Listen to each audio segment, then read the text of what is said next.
games, going 1-7. This game will determine who stays up and who goes down. It is currently 23 degrees at the University of Reading. We are waiting for the coin toss.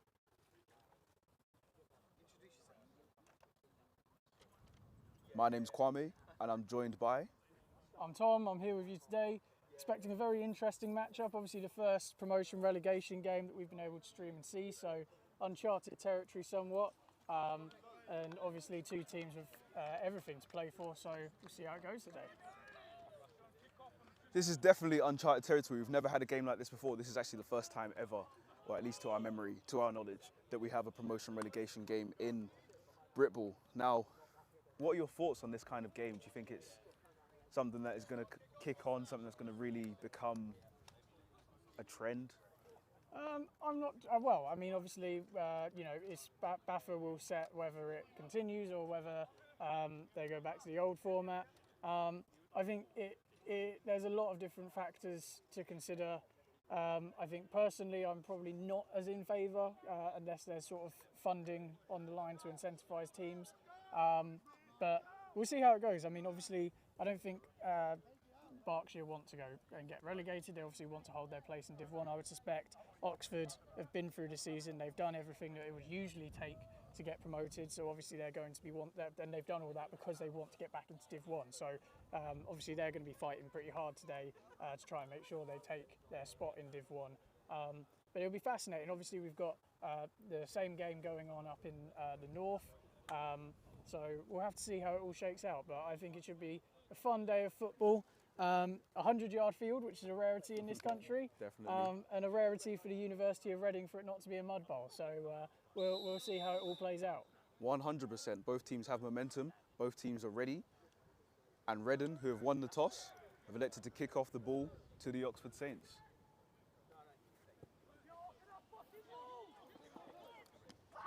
Big kick, and that's fielded by number 88. He's running towards his left. He's got a little bit of space and gets taken down by... The ball comes out, and Reading have recovered it. And that is an incredibly surprising play for Berkshire to start off with. Returner for Oxford looking to try and get some yardage, running from side to side. And obviously on that tackle, player managed to pop the ball out right up into the air and landed right into his lap as he's laying on the floor. Incredible way for this game to start out. And now Berkshire have to respond. Coordinator sort of, obviously he's probably got a script planned out trying to feel the team out, but now he's got to come out and be quite aggressive as they've got the ball to start their drive on the 31-yard line of the Oxford Saints. It was Clark Telsall who made it a few yards, went to his right, and now the Berkshire Renegades offence is on the field. Maxwell Molyneux in shotgun. Molyneux takes a snap, hands off to his running back, makes a man miss him, rushes forward for a couple of yards, maybe gains about 2 or 3 yards and gets brought down in the middle of the pile. Yeah, just trying to start off the drive with the classic inside zone, just trying to sort of see how they match up on the size front with this Oxford Saints D line. Able to get themselves a couple of yards up to the 29, making it 2nd and 8. And we will see what they look to do here on 2nd down. Sunglasses are coming off and I'm focusing.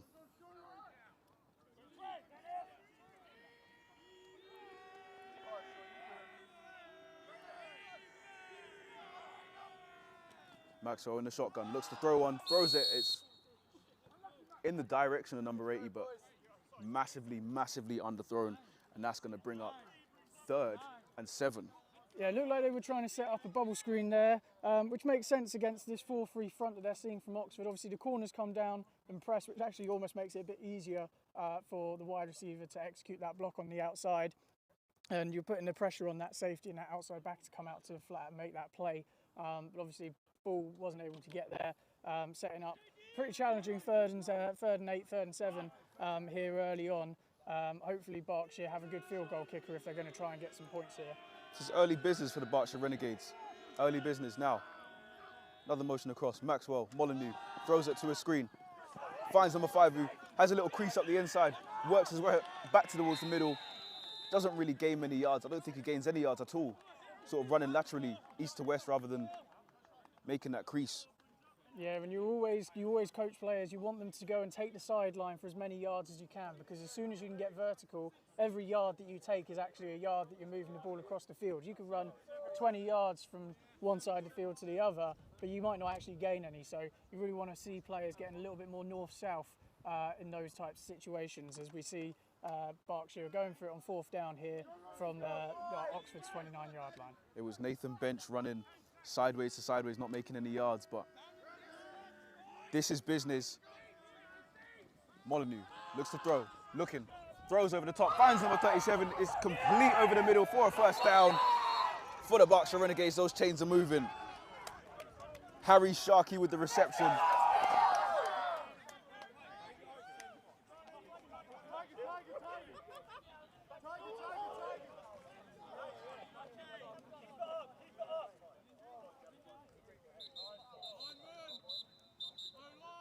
Now after the stoppage, we'll bring up 1st and 10 from the 15-yard line.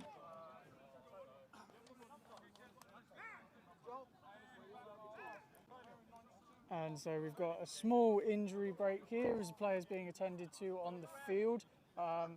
Pretty big first down to go and get there. I was pretty surprised given that didn't pick up many yards on that 1st and 2nd, that 3rd down, and then able to find that receiver over the middle on that 4th down play. And that's now brought them into the red area down at the 15-yard line. Interesting start from both sides, I think. Definitely, yeah. I think the Oxford Saints probably weren't expecting to lose the ball so early in the game. First play of the game, they weren't expecting to lose possession. They were expecting to drive down the field, maybe put down an early score.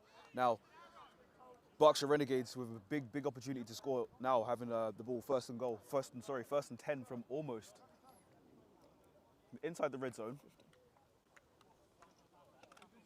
And they've only got 15 yards to go now.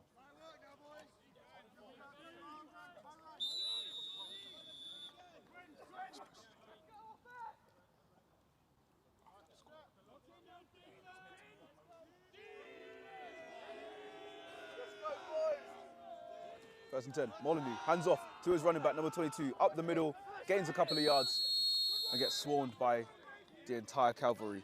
Yeah, and it seems like Berkshire's running attack is quite straightforward. They're just going to get the ball to the running back, they're going to go and drive and try and just gain yards on the interior and hope that they have enough size to make yardage in there. And so far, only 2 yards to be found on both of their early down runs. So if they're going to try and move the ball with the running game, they're going to have to find some other ways to try and create that extra yardage. Now, this is something a bit odd, but the Berkshire Renegades roster is not in number order, and some of the numbers are missing. So we don't have a name for number 22 in the backfield, but we will find that ASAP.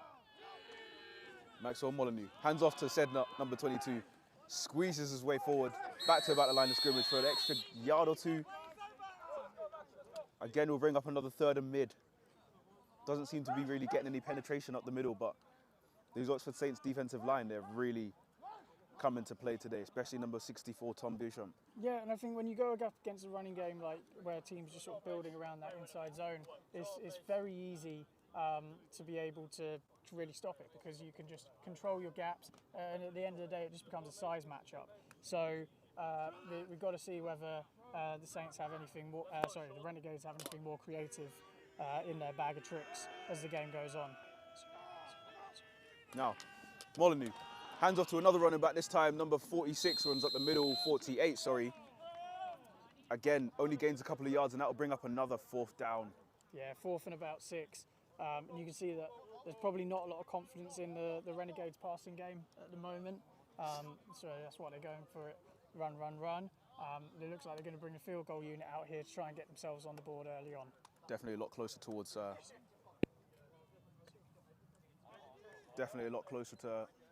field goal range at the moment. That was Samuel Deere O'Brien with the run for a few yards. Maxwell Molyneux to hold, and the kicker, whose number I can't quite see, is number 27. Left-footed kicker. A left-footed kicker, Aman Sanga, to score the first few points in this promotion relegation game for the Berkshire Renegades, and the field goal is no good. And so you can hear that Berkshire, as they're coming on the field, very determined to try and get the ball back. They know that given the field position they had, they probably should have come away with some points there. Would have given them a big advantage in this game, as we get to see what the Oxford Saints can do on offence. They've got a lot of field left to drive, but we'll see how they come out to start.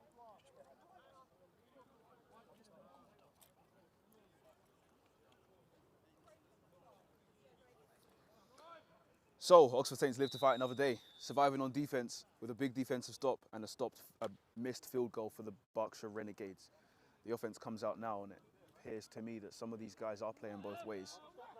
You know what you need, team. You know what you need. Fast play, team.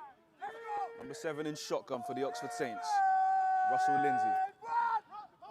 Throws it out to Michael Bird on the flat, has a reception, and makes a few extra yards, makes a good few yards. Big explosive play at a gain of about 8 yards for that first down for Oxford Saints. Yeah, and a really nice way to start the drive, just getting the ball, receiver in motion, getting the ball out to the flat. Similarly to Oxford, Berkshire playing that 4-3 defence, where that covering the flat, it's quite challenging because a lot of that relies on the cornerback. So if you're able to get him blocked up, puts a lot of pressure on that safety and that outside backer to flow over. So lots of space to attack if you can work that part well. Now, Lindsay looked to throw and it was batted down. It was a fake handoff to Maggio. Yeah, it looked like either a little play action or an RPO to try and get that slant out to that big wide receiver, number 82 on the outside. Not quite successful, but when you've only got 3 yards to go, if you feel confident in your offense so they can go and pick up that first down, then you can take some extra chances like that. Let the receiver make the catch and make the yards himself. That was Will Luck from the Army.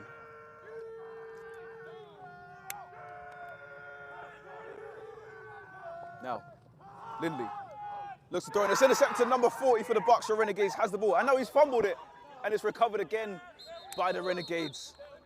A terrible, terrible play for the Oxford Saints, but the Berkshire Renegades are back in business. Yeah, and I think it was, from my perspective, it seemed very clear that number 81 had an illegal motion going forward before the ball was actually snapped. And I'm sure that Oxford were maybe hoping that actually that flag came out and the play was whistled dead before it started. Because obviously the hook defender was sort of dropping there, was able to drop into that pass lane and get hands on it. Fumbled a little bit on the recovery, but so clearly ball control, a bit of an issue so far. We'll see whether the Renegades can make better use of the field position they've been gifted this time. But really impressive start from both the special teams and the defensive units for Berkshire. I think let's see what happens on this drive. Definitely, we've seen Berkshire Renegades offense are back on the field.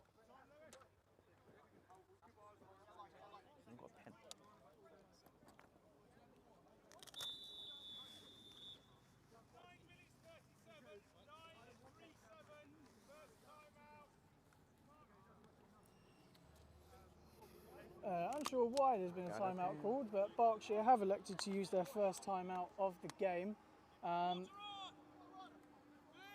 As you can see, hear the calls for water on. It's incredibly hot here, and with the field that we're on, very, very, very hard field. So all of that sun being sort of reflected back, it's definitely going to be a really tricky game for both teams. Really sort of puts the emphasis on points early, I think, because obviously players are going to be very tired on both sides by the time we get sort of halfway through the second half or so. Probably a little bit tired towards the end of the first quarter as well. So I suspect that those 2-minute drives that some teams may usually put together are going to be quite tough for both of these teams, I know. So definitely need to see Berkshire make the most of their field position they've got here if they're going to try and get some points on the board and take a bit of control in this game. Most definitely, Tom, most definitely. I was certainly paying attention to everything that was said. It's a bit of a long time out here that we're experiencing.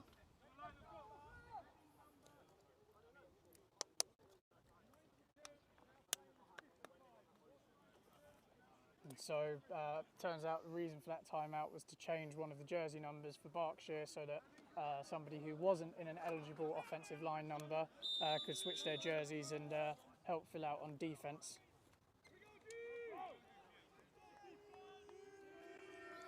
So a bunch of number changes and the Berkshire Renegades back on the offense.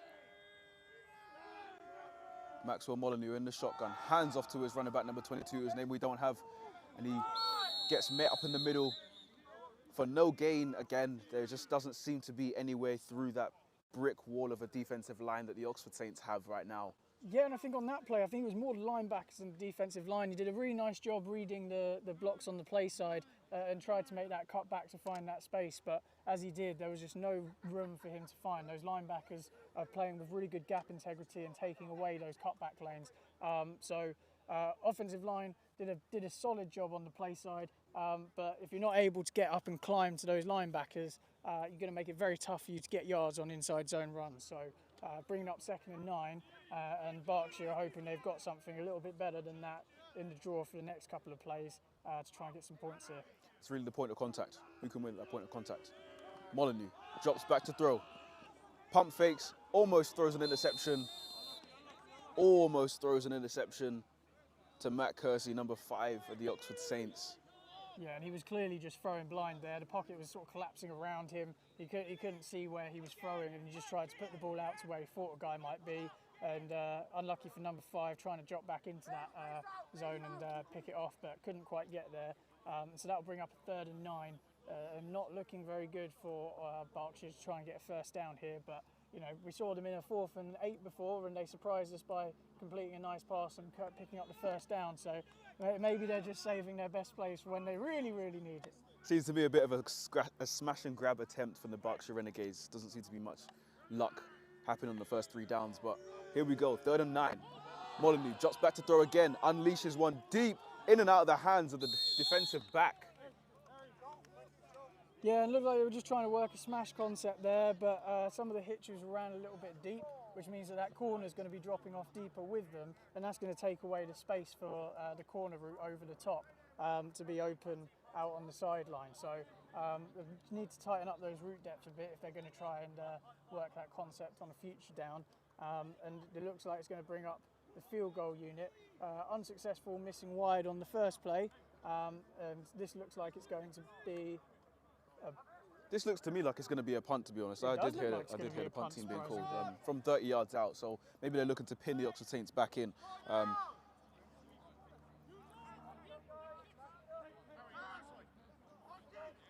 lost it. So Sanga, the kicker, to also punt, and a flag comes out, arguably for delay. Yes. Not the worst thing to do to take a delay of game there. Obviously, if you're trying to punt them and pin them deep, you might want about 5 yards of extra space to try and make that, try and give your punter a little bit more room. Not something you often see because it's very rare that teams sort of punt from this type of range, but maybe they'll do the Bill Belichick, take multiple delay of games, try and move themselves back into space where the punter feels confident to a little bit more space. Come on, Kwame, we've got loads of football left. You can't be yawning in the first quarter. I need my energy drink. I need to score. Someone needs to score. Get me up on my feet.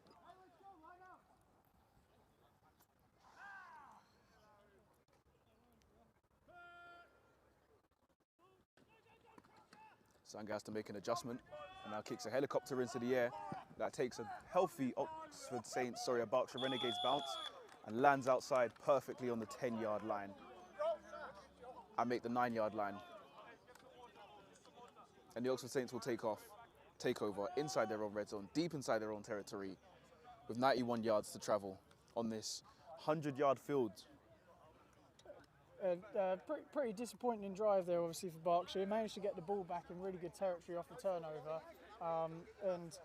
They really need to figure things out in the run game, because at the moment it just looks like they're slamming their head in the brick wall a little bit, trying to just punch up into the inside zone and get some yards when their offensive line clearly doesn't seem capable of doubling up to those linebackers. So they're putting a lot of pressure on their running back to find all of those yards. So I wonder if they'll get together while they've got some time on the sideline and try and work out what calls might be better to get that yardage on 1st and 2nd down in future drives. Better in motion, 1st and 10 for the Oxford Saints. They need to, because they hands off to Maggio, wriggles his way forward and squeezes forward for a gain of about 2 yards. Gets him just past the 10-yard line, and that will bring up 2nd and 8. Yeah, and it feels like it's going to be a very run-heavy day today. See Oxford Saints very similarly with that zone run. Did a little bit. It looked like they did a bit better job with the offensive line of getting some lateral movement, but obviously linebackers are still free to come down and make plays in the gaps. And both sides just really need to find ways that they can start climbing up to that second level if they want to get more than 5 yards on these rush attempts. It's a big one early on in the game. First quarter, established the run. On the second count, another handoff to Maggio. This time he gets met immediately after a yard gained by two guys, number 44 and number 90, were in there making the tackles. Yeah, often normally when you manage to get the team to jump off sides, you normally try and go free play, air it out, but they just went for the play that was called and they rushed the ball. But they will get second and should be 2nd and 2, I think. Yep. Gain an extra 5 yards to the offside. Which puts you into that more creative territory. You can try and maybe take a shot, pick it up on 3rd and 3.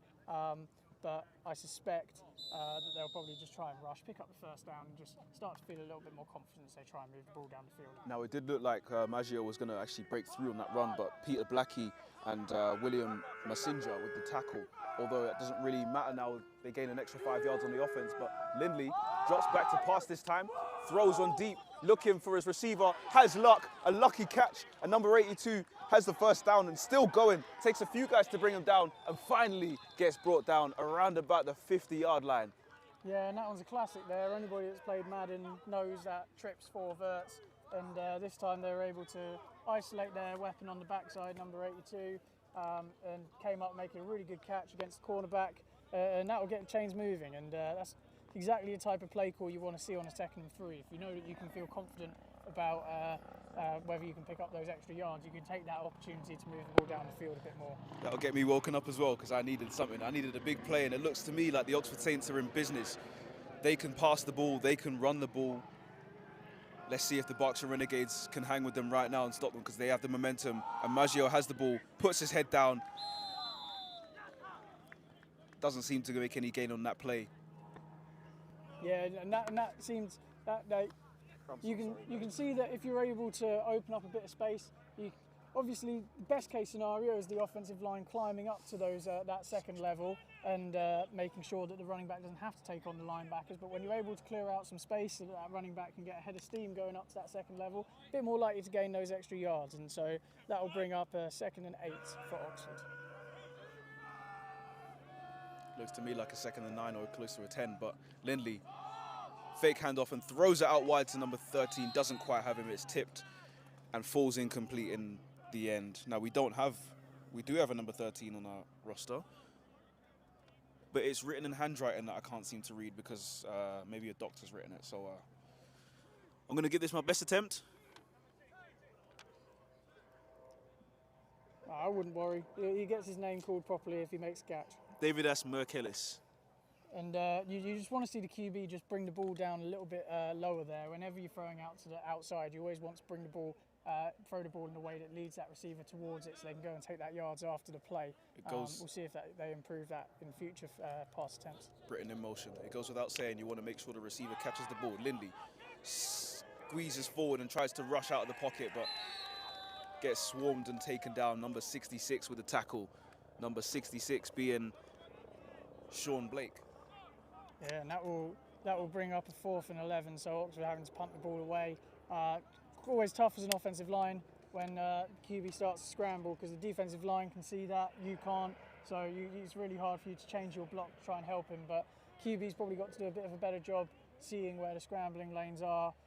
You know, if you press one way and you see that defensive lineman engaged, got to be quick to then go vertical, but doesn't seem like he's a type of QB that wants to go and run at linebackers. He's a little bit on the slighter side, so imagine that offense coordinators sort of looking at that a little bit like, actually, how do we make sure that we've got an open receiver rather than... So, Dan Britton to long snap, and this is the first attempt that we're going to see of Martin Bryan, the British punter, setting off an absolute bomb, an absolute rocket down the field, and is that going to get recovered inside the end zone? It's been fielded by number 48, and this gets absolutely taken down immediately just outside the 10-yard line. That was a monster punt by Martin Bryan, number 44. Yeah, now we're flipping over to the other camera now. We've got the luxury today of having 2 cameras. Steve won't be able to hear us, I suspect, but he's operating camera number 2 over there. I want to see if I can wave to him, see if he can see me. Hi, Steve. As Berkshire seem to have the ball. Berkshire taking the ball at looks to be the 16-yard line. So they've got a lot of field left to go and drive the ball down, and we'll see whether their play calling is the same when they're backed up in their own territory as opposed to how they were calling when they were closer to the opponents. That might be a little tiny bit easier or harder for us to see what's happening down there, but I believe we have the same quarterback and the same running back. The same running back whose name I don't have, but the quarterback, Molyneux, throws it out wide, almost has his number 22 running back, but the ball hits the back of him, just doesn't seem to track it down and drops an easily catchable pass for a catch and a big run. Now, I'm going to try and find out his name. I'll be right back.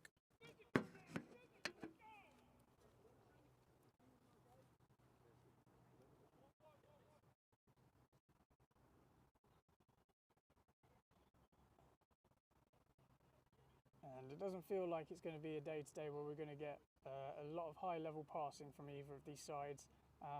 It's going to be much more of a grind-it-out type of game as Berkshire come out in a trips look on this play. Williams. A really great stiff arm there on the defensive lineman as he's able to get some yardage. Not quite enough for the first down.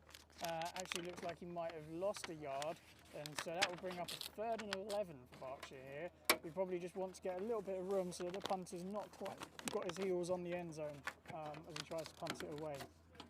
As we suspect a 4th down will be coming up, but hoping that Berkshire can surprise us maybe and get some positive yardage for a 1st down on this one.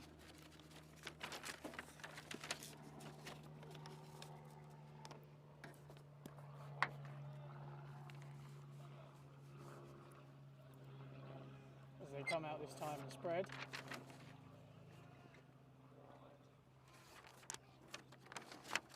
It seems like they're able to make them jump, but no flag, and so they will pick up the 5 yards to make it a 3rd and 6, we suspect. Just waiting for the calls from the official.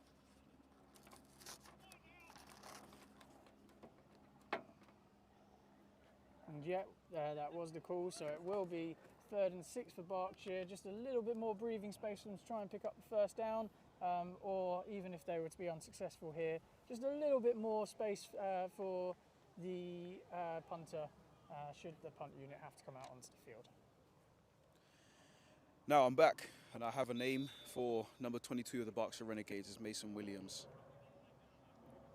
Took me a lot longer than I should have to get that name, but 3rd and long, business, serious business for the Berkshire Renegades. And the new running back in the backfield. Molyneux looks to throw one deep, up the middle and intercepted. Number 24 for the Oxford Saints has the ball in his hands. Tyler Book. Yeah, and route spacing has been a real issue for Berkshire on the few passing plays that they've attempted. Looked like there was a sort of a post or a slant from the outside with a seam from the inside, but both receivers get into the same spots.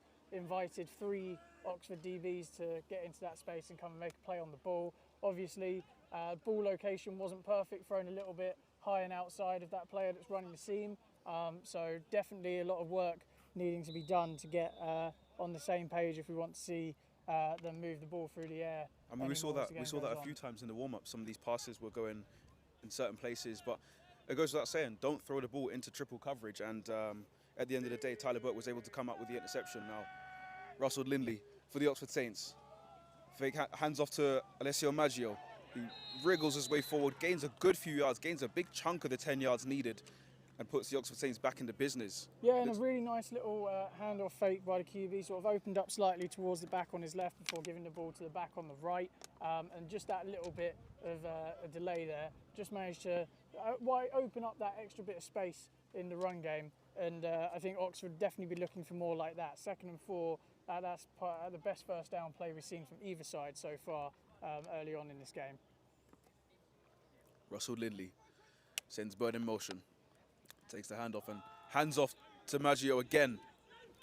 He squeezes his way and almost rolls out of a tackle, but get stopped just before the first down marker. It seems to be And that's a very short. much better example of if you can't get up to that offensive, those linebackers at the second level, you really want to wash across the whole of that defensive line to open up those cutback lanes.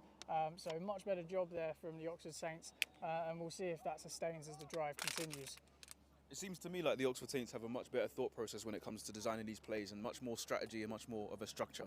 You know, the Berkshire Renegades at the moment, it seems to be, you know, try something, it doesn't work, and then sort of throw up a prayer.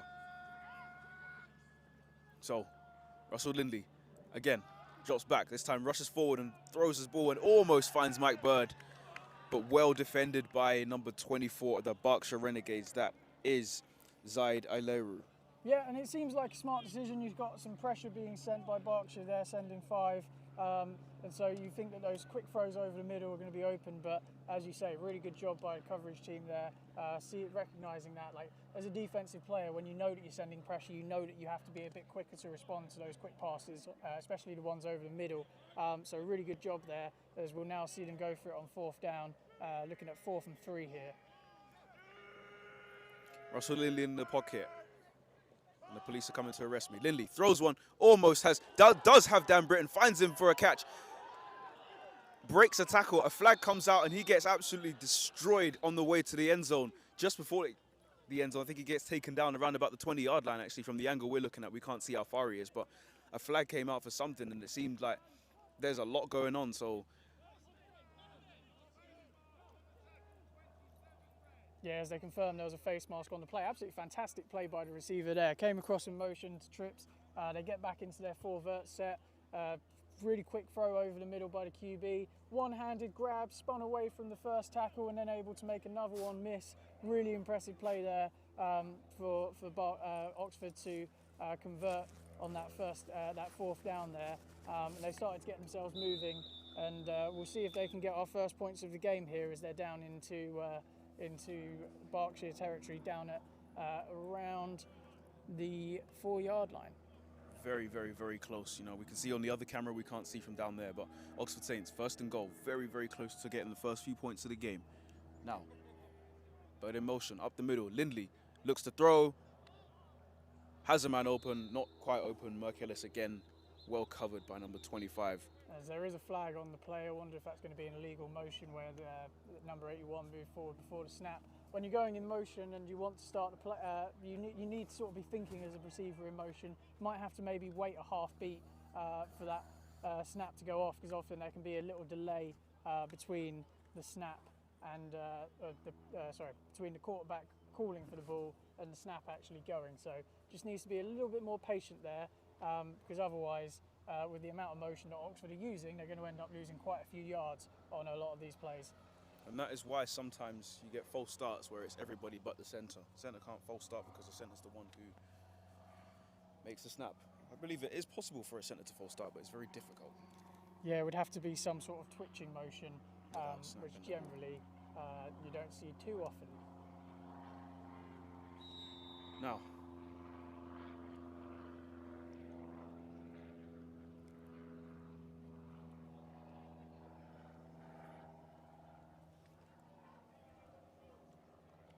Oxford Saints on the 9-yard line. Still 1st and goal for the Oxford Saints. Russell Lindley hands off to Alessio Maggio. Up the middle, gains a few yards, rushing towards the end zone. Yeah, very similar run to what we've seen before. Just able to open up that crease, but good job by Berkshire secondary there, coming in, making that tackle and stopping them short. 2nd and 4 to go till they get into the end zone, so still very good chance that Oxford could come away with 6 points at least here, but we're expecting at least 3. Now, throw over to the far side. Again, Merkelis intended receiver, but doesn't seem to be anywhere near the football.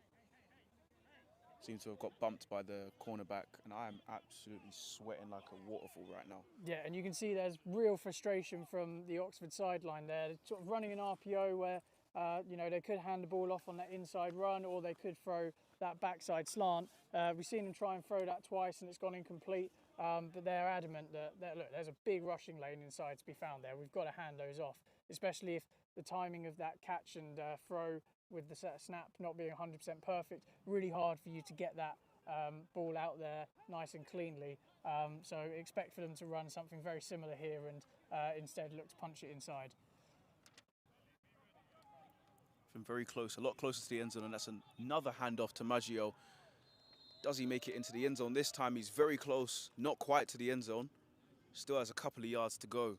Yeah, and I think that's why you got to be really careful about how vocal you are as the unit on the sideline, because when you have a play like the last one and then you're out here screaming, come on, you've got to hand it off, you've got to hand it off, it's there. The other team's probably expecting you to run the ball on the next play, and you could see there the Berkshire read that really well, able to slip the block and make a tackle before you can get into the end zone. So you've got to be a little bit more composed there, sort of bring the guy over and just like, you can grill him once he's on the sideline with you and remind him, hey, we've got to hand it off, but can't be giving the opposition tips like that. You can't be too obvious with it, and that's what a lot of coaches I feel like are not aware of. The fact that everyone can hear you. Maggio again breaks a tackle and makes his way into the end zone, walks his way into the end zone for the opening score of the game. First blood goes to Oxford Saints, first blood goes to Alessio Maggio. Yeah, 2-yard score up the middle, and the Oxford Saints take charge. Yeah, and a nice job on that run play there, very similar to what they've done before, able to open up a lane inside, and then we were able to get that yardage, get them 1v1 with a linebacker or safety that's got to come down and fit the run, and he's able to break those tackles. So really nice job. So we've got a little bit of an injury break before we see the PAT attempt from Oxford. Is that an injury break? There was one briefly, yes. Looked to me like somebody was down, but it looked like stretching to me. Berkshire will be hoping they don't have too many of those, as they don't have a very large roster with them today. Very small roster. 30 odd players to Oxford's 50 or so. And the thing that, as that extra point goes through, easily made by number 4, Sam Fielden. And we have the 7-point play where you get the rushing touchdown score and you get the kick your own PAT. Normally we talk about the octopus where you get the touchdown and the 2-point. This time just for 7, but a little bit rarer. That seems to be the end of the quarter. That will indeed be the end of the quarter, which has come at a very nice time for us. Now, today's game is being brought to you courtesy of Sportank and our sponsor Warlord, a new movie starring Billy Boyd from The Lord of Rings alongside cast members from the Baldur's Gate 3, Harry Potter and Battlestar Galactica. It is out now on Amazon Prime. Make sure you go give that a watch. You cannot miss that. It is something completely unwatchable. So go give that a watch. Do you mean unmissable? Yes. Well, I don't know how much longer they would want to advertise with us if we advertise their film as unwatchable. It is completely watchable and completely unmissable. Let me just clarify. There we go. Sometimes like this, I'm lucky to have you by my side, because I would have just said the most complete nonsense, not realising what I've said. Wake up tomorrow morning to a barrage of complaints. As we see that Oxford is getting ready to kick the ball away, as Berkshire have a couple men back ready to receive. Clark Tersell looks to me like the one getting this kick away. The man who recovered and unfortunately fumbled the opening kickoff to the game, gets a high kick that bounces and is fielded by number 37, who made the catch earlier. Makes a man miss, beautiful move, and gets brought down by number 80 just before the 30-yard line. I think he's down at the 29. Yeah, and solid field position for Berkshire to start their drive. Obviously, we haven't seen them have a particularly inspired offensive outing so far, but we'll see moving into the second quarter, now that they've had some time to maybe talk about some adjustments, how they come out on this drive here. So, just like the first quarter, after the kickoff, Berkshire Renegades end up with the football, one way or another. Harry Sharkey with the return, tackled by Alex Costin, number 80 for the Oxford Saints. And now the Berkshire Renegades have 1st and 10 at the 29-yard line. Missing a player on the field, and it seems to be like doesn't sort of give you confidence that they've This had a lot of isn't- time to talk over adjustments. This and isn't the improve start. their run game, does it? This isn't the start to the quarter that you wanted if you're the Berkshire Renegades in terms of coordination and organisation and getting everything together. But they have an opportunity here, 1st and 10, to drive down the field. Now, Molyneux throws it out wide to his number 5, who drops the ball and kicks it a few yards. Yeah, and it's Nathan a Bench. smart play call to be making in that situation. As we've seen, there is space in the flats to get the ball out on those quick throws, but obviously the QB and wide receivers just not really on the same page. And you know, now you put yourself in a 2nd and 10 situation when you've had difficulties moving the ball. It doesn't bode well for you moving the ball further down the field and getting this drive going. But it's the early days in the drive still. Fantastic idea, great read, horrible execution. The player was wide open. Bench was wide open and just couldn't bring it down. It was massively underthrown. Now, Molyneux again with Williams next to him. Tossed out to Williams, it's incomplete. The ball was... It's a dead play because that ball was going forward, but that ball bounced on the floor before it was caught by Williams, and he was off to the races, but the play was blown dead because... Yeah, it looked like the official was trying to throw a flag but didn't. We'll see what they adjudicate here. They might just call the penalty, but we'll see. Now it seems like all is fine, and we will see 3rd and 10. Doesn't seem like it would have been a penalty. I mean, it just caught the ball off the ground and carried on. Maybe he thought that there was a backwards pass and it was a live ball. Maybe that's what he's conditioned to think, but that was a forward pass. We could see the ball going forward, and he just missed it. Been a common theme, unfortunately, so far. 3rd and 10 for the Berkshire Renegades. All or nothing. Almost. Maxwell Molyneux, under centre. Empty backfield. Drops back to pass. Unleashes one. Finds his number 49 for a catch and a few extra yards. He's running east to west now, and it takes about 4 or 5 Saints to bring him down.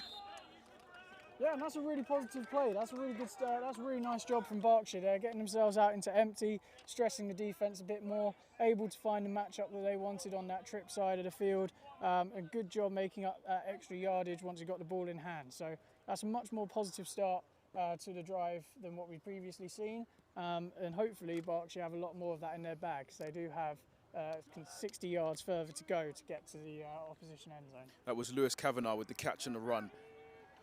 Out wide, number 49, still lined up out there again, same side as Bench. Molyneux looks the same way, looks the other way now. He looks to throw, sends it deep, right down the middle of the field. Doesn't seem to have anyone there. It was incomplete, almost intercepted. Number 1 was in the area, Martin Rains. And number 85, the closest receiver for the Berkshire Renegades. Yeah, and a really odd play. I was expecting the Oxford Saints D-line to be able to get a little bit more pressure than they did there. They seem to have a couple of the defensive linemen almost stop halfway through the play. So we'll see whether the defensive line can get more pressure, be a little bit more dominant. They've got some good size there. Obviously, it's a really, really hot day, as we've noted, so it's going to be really tiring for both teams. And so that might open up the pass game if the D-line is struggling to pressure the QB. It is a very hot day. I'm so glad you guys can't see me right now, but I'm scantily clad. Now, Molyneux, again, drops back to throw. Again, looks to his right, throws it to his right. Has a man that is the same guy as before, number 49, Lewis Kavanagh. I think he has a first down. But the referees have decided not to give him a first down. Seems to be complaints from the Berkshire sideline. He was over the first down, said one of the coaches. Yeah, it was tough. And the referees... It seems like they've given it 3rd and 1. It's pretty tough for me to see whether he sort of ran back himself or whether he had forward progress and got moved back. But it was 3rd blocked and by 1. A few players were blocking the view, and it seems to be a timeout has been called by the Berkshire Renegades.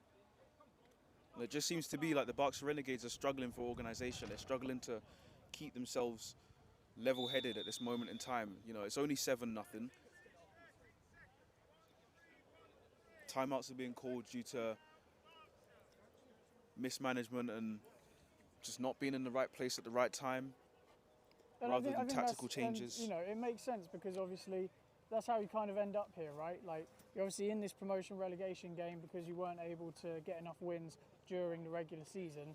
and you can see how that might come to be when you have issues like not having quite enough players, not having enough linemen in particular, having to switch over numbers so that players can go both ways.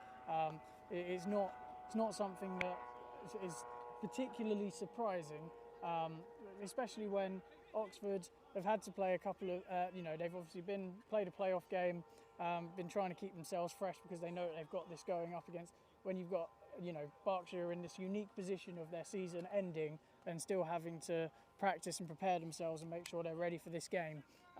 So pretty tough position for them to find themselves in, but equally they've obviously got to step up to the challenge if they want to retain their spot in Division 1.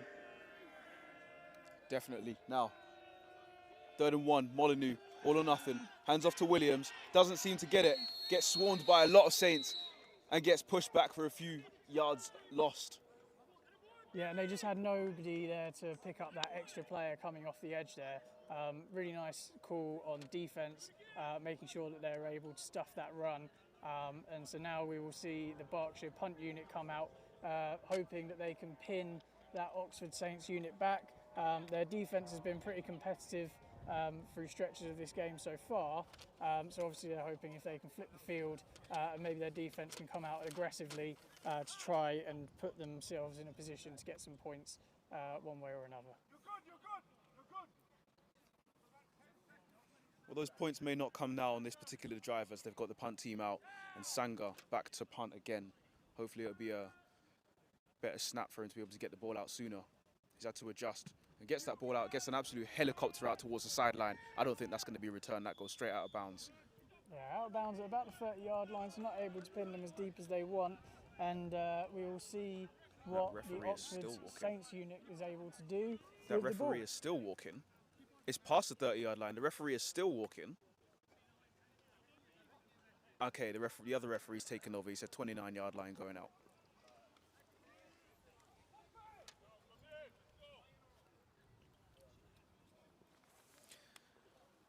"71 yards for the Oxford Saints to travel down the field and score." What do you think of the chances on this drive, Tom? I think it will all depend on how they start off with the run game. We've seen them be a bit creative at times, but both teams seem to have a fairly simple plan of attack on the run game. But we'll see how it goes. I think that the chances of points coming in this game are not likely to decrease the more the game goes on, given the conditions and how tiring it will be to be out on this field today. I think both teams will need to display both passing and running in this game. They need to be able to vary it up a little bit because, I mean, it seems to me like the Oxford Saints have some sort of variation in their offense. They're able to run for a few yards. They've got a rushing touchdown so far. They're able to pass the ball. They've had some big passes over the top. Now, the Berkshire Renegades, obviously, they've had a couple of passes, but they haven't really had much success in the run game, and that's really stopping them from being able to do anything else. Now, Maggio rushes for about 5 yards, and the ball seems to have come out, and it's being returned the other way, but the referees have blown it dead. Number 48, Samuel Dia O'Brien, running with the ball towards the Renegades' end zone, but the ball did come out, but the player, Maggio, was already down before the ball came out. It seems to me like... Yeah, and I think that it's a little bit difficult to see. You can see the referees getting together. Something that I think happens quite often in Britball, where it's particularly hard to see in the middle, like what's going on, to see whether the play's dead, whether the ball's still live. I think in that situation, you would like to see the referees maybe not whistle at all and give the play an opportunity to happen, and then they can have this convene, because even if they decide actually it's Berkshire football, they won't be able to award him a touchdown because the play was stopped before the player was able to actually go and make that score. And it would be a bit unfair to be able to give it to them because the Oxford Saints players didn't have the opportunity to go and chase them down because the whistle was blown. Erroneous whistles, early whistles, and whistles that could be disputed. And so now you see exactly why you don't want to see that whistle happen, because Berkshire have now not had the opportunity to go and get that strip score when actually they've decided that the ball came out. They deserve to have that opportunity. They deserve to have that opportunity. And that's been stolen, ripped from them, because the referees blew that whistle erroneously, blew that too early and didn't let the play develop, and then discuss afterwards. And realistically, the down should be replayed. Because they have blown the whistle before the play had ended. But So you see- actually, they shouldn't even have the ball. It should be replay of the down because the play was blown dead before the play was actually over. Now you see the problem with that is that Berkshire would then complain that they got the ball and then the play was blown dead. So if you really wanted to replay the down, you give Oxford the ball back and tell them to lose the ball again in the same fashion, which nobody's going to agree to that. No running back is going to agree to say, you fumbled the ball, but the play was blown dead. So I think it's definitely something. I think it's definitely something that BAFA are going to have to talk about over the off-season, because obviously we've had some controversy potentially in the in the game yesterday with Solent and London Warriors over a potential inadvertent whistle. I know that personally, coaching on the sidelines, have had a few inadvertent whistles this year that weren't acknowledged and adjudicated correctly, and I think that given that BAFA are doing the right thing by trying to recruit more refs, it's obviously going to bring in a lot of younger refs, and so mistakes like that are going to happen, and that's completely fine. But I think we need to make sure that that when those situations do happen, that the process is followed correctly to make sure that obviously what the team is going to feel a little bit aggrieved if they have a situation like that and they don't get a good outcome. But we just need some consistency there. Now that Maxwell-Molyneux connection to Harry Sharkey is getting stronger and stronger, a 7-yard gain, and this brings up 2nd and 3. Maxwell-Molyneux again, hands off to Williams, bounces around, almost makes a man miss, jumps back into the hole that was taken, and he gets swarmed by about 3 or 4 Saints. Yeah, and you can see this Berkshire offensive line is just really having a tough day of it. Obviously, Saints D-line have some really good players up front. The linebacker seems to be doing a good job of flowing to the run. And I think they just need to keep being creative and keep mixing up their attack. Maybe some more first down passing when Oxford isn't necessarily expecting them to be throwing the ball, and just keep trying to catch them off guard. If normally you'd pass the ball in that situation, run it. If normally you'd run the ball, pass the ball, because I think the element of surprise is going to be the only thing that's going to catch out Oxford. I don't think their actual plays and the play design is going to do a lot to try and get them the yardage they need. Yeah, just don't run up the middle on 3rd and 59. Williams has nowhere to go and gets swarmed again. That was number 15 with the tackle. Number 15 is Max Crawford from the Oxford Saints. And once again, we just see too easy for the defensive line and linebackers to be able to disengage from blocks and go and make those tackles, as that brings up about 4th and 3 or 4th and 4 for the Berkshire offense. It just seems to me like Oxford Saints haven't quite got into their highest gear yet, in the sense of they haven't needed to, because they've been able to tame the Berkshire Renegades so far. The Renegades haven't really had an answer or anything to really open up the Saints and make them think about anything. And I think this does go to show as well, when you have a more positive season, you're able to develop new plays, you're able to come up with new ideas and new things and stuff, because things are working for you. It's confident. The opposition, as this ball gets handed off to number 49, and he has pretty much nowhere to go, and I don't think he makes it, and that was 4th down. And really and truly, the Oxford Saints are going to take over here when the Berkshire Renegades had a big opportunity. They should have scored. That play was blown dead. They had an opportunity, and it seems now he's just slow to get up. He's all right. It seems now that the Oxford Saints are going to take over when the Berkshire Renegades should have scored. The play was blown dead. They had an opportunity with 4 downs just now. It started off well, and they've just hit a brick wall again. Yeah, and I think that they probably need to throw the ball a little bit more often. They're obviously, their passing game, I wouldn't say has been fantastic so far, but they've got the element of surprise working on their side. Against that 4-3 defence, there is space to be found on the outsides, in the alleys. So I think they should keep finding ways to try and be aggressive and move that ball, because run is just not going to do a lot against this Oxford Saints defence. They seem very disciplined in the run game, and they seem to have the advantage up front. We're about to see another gear being taken up by the Oxford Saints, as they've started to rotate some new receivers and new players in. Yeah, and that's the beauty of having a larger squad on a day like this. Obviously, it's very hot, very easy for players to tire. Maybe you're just feeling quite confident, so maybe you just think you can get some other players in the mix. But as the game continues to go on, that's obviously going to be a big factor as both teams tire out.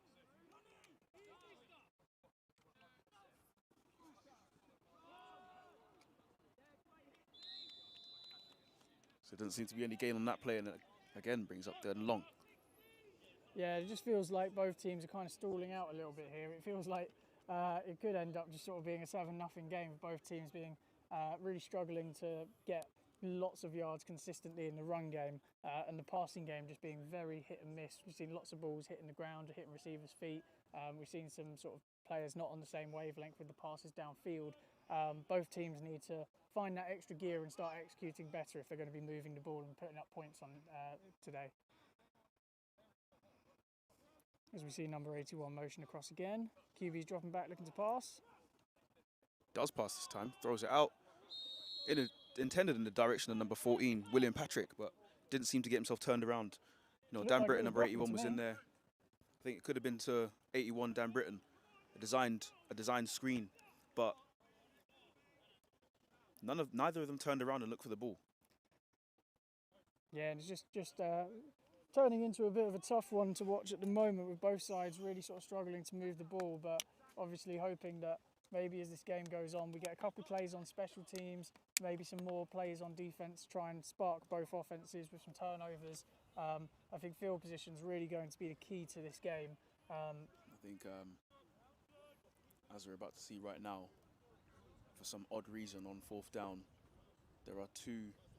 It's because of a punt.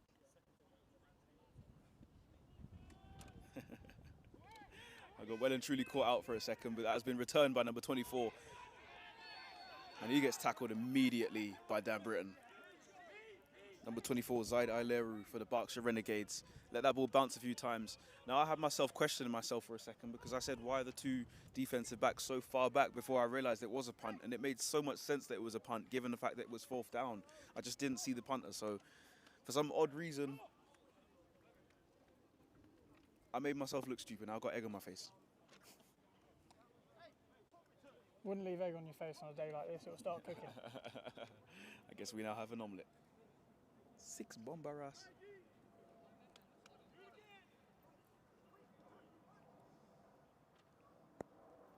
So, do you think we're going to see a better drive from Berkshire this time around?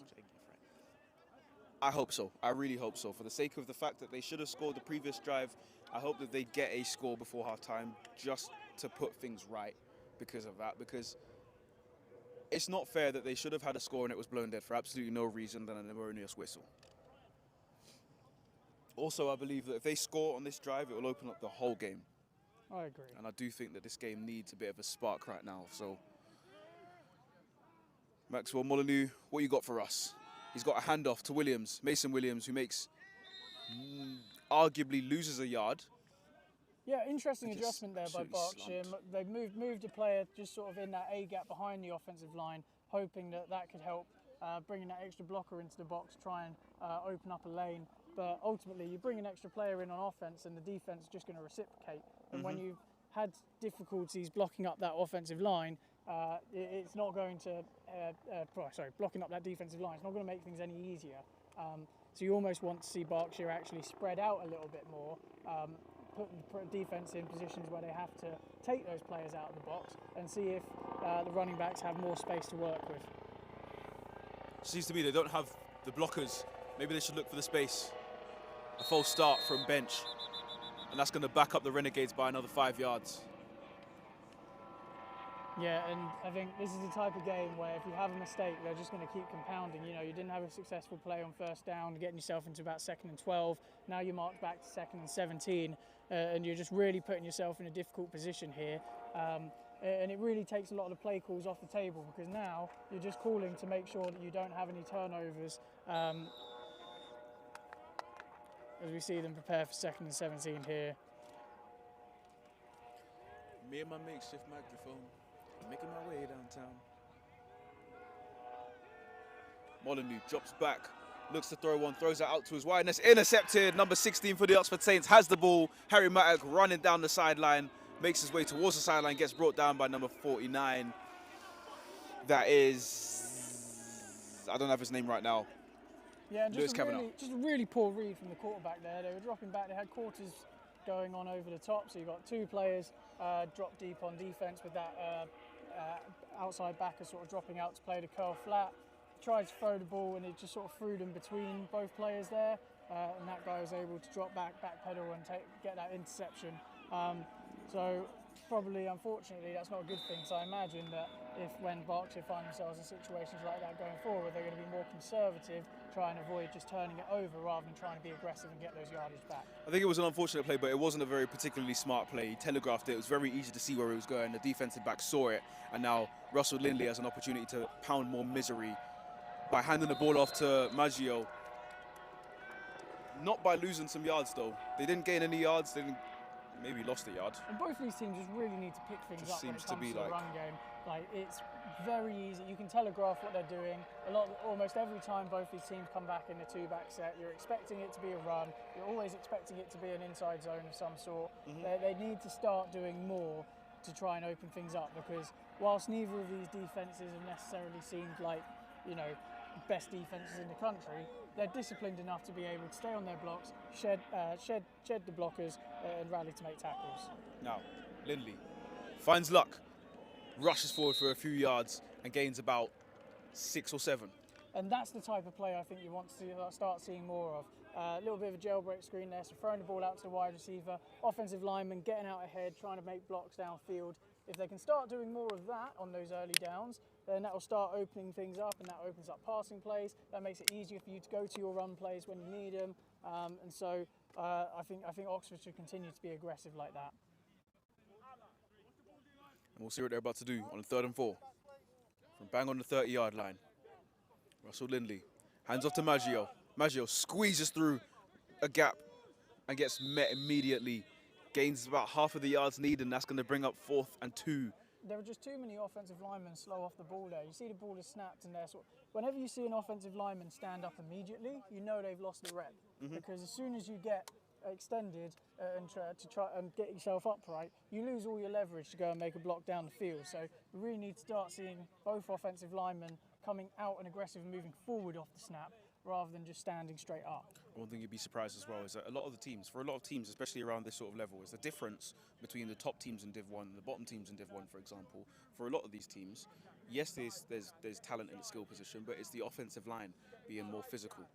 Now, Lindley, and Dr. Maggio again, bell cow running back. Does he gain the yards needed?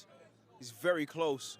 One referee on one side looks to be positioned just after the first down marker. It looks to me the Oxford Saints are potentially in business for a first down here. Looks very convincing.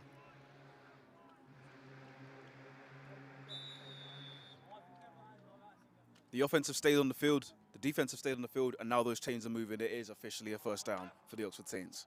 Yeah, and even there, they just about got the yardage, but they still need to be doing a little bit more, I think, to try and make the run game something that they can really build around. No real assertion of authority so far.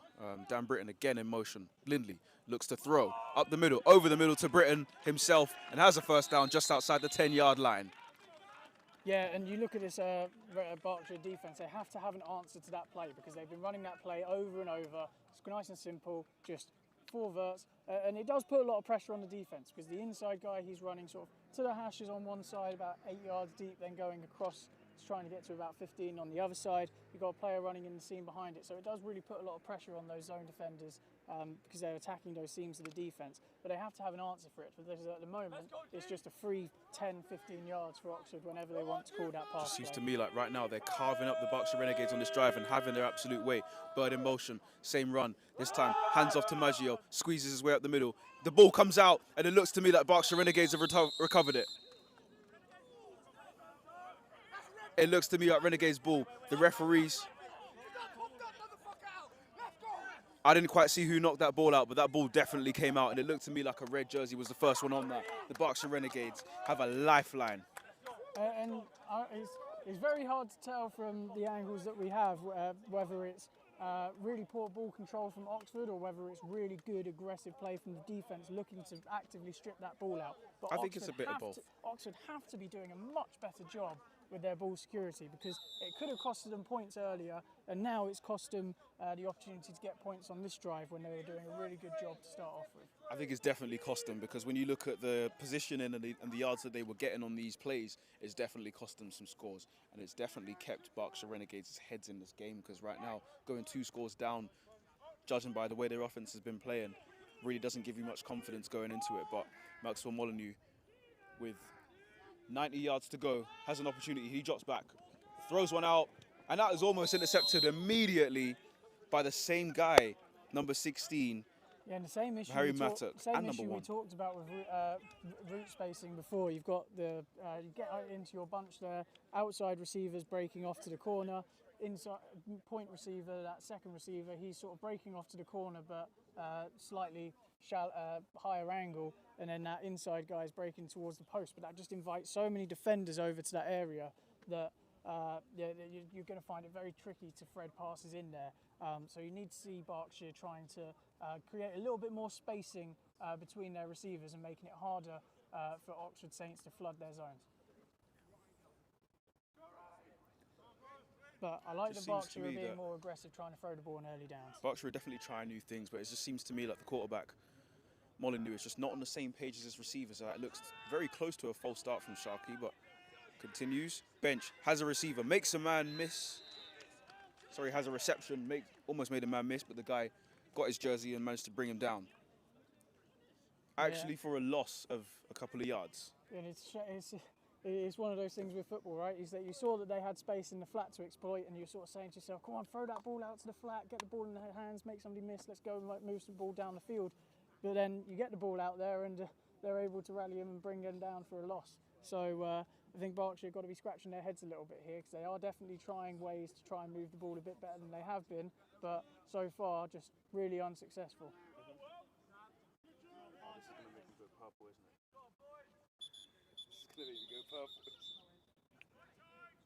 Oh, man. 2-minute warning, coach. 2-minute warning. And so if you could hear the shouts from the officials, they are marking the 2-minute warning. So not long left in this half. We'll see whether Berkshire can pick up the first down and give themselves an opportunity to move the ball and put some points up to end the half, or whether they're going to have to punt it away and Oxford will get a chance. Looking deep in and out of the hands of Harry Sharkey. Yeah, and that's exactly what you want to get in that situation. You've got an isolated matchup, you're able to find a receiver down the field, but just ball went in and out. And unfortunate for Berkshire there, they clearly trying to do some different things on offense, and some of it was successful on paper, but that final execution just wasn't quite there to move the ball. And now we'll see how well this punt unit does, whether they put Oxford in a position that they're going to have to play conservative, not try and really take those points for the half, or whether they're going to have themselves some good field position and potentially make it a 2-score game going into the half. I think given the position of the Oxford returner, number 24, whose name I've lost, Tyler Burke, and given the distance... And it looks like they're going to have that...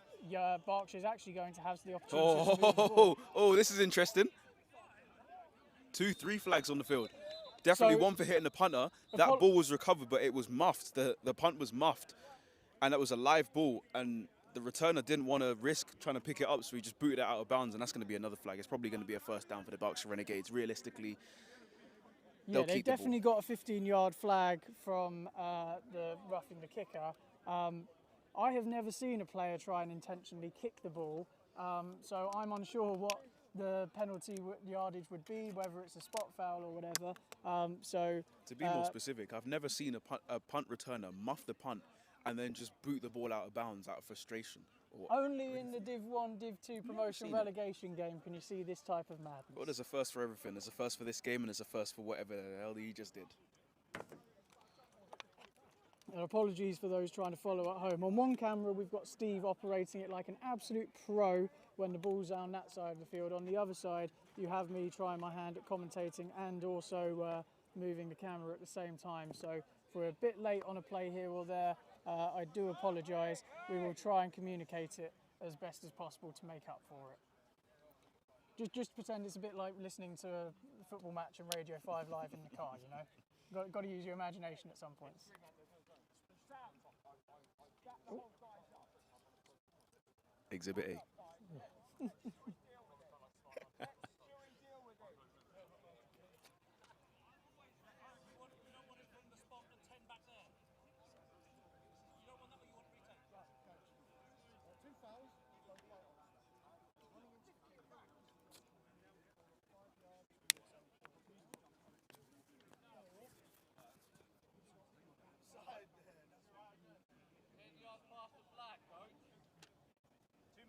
Oh, it's warm today. It's a hot day today.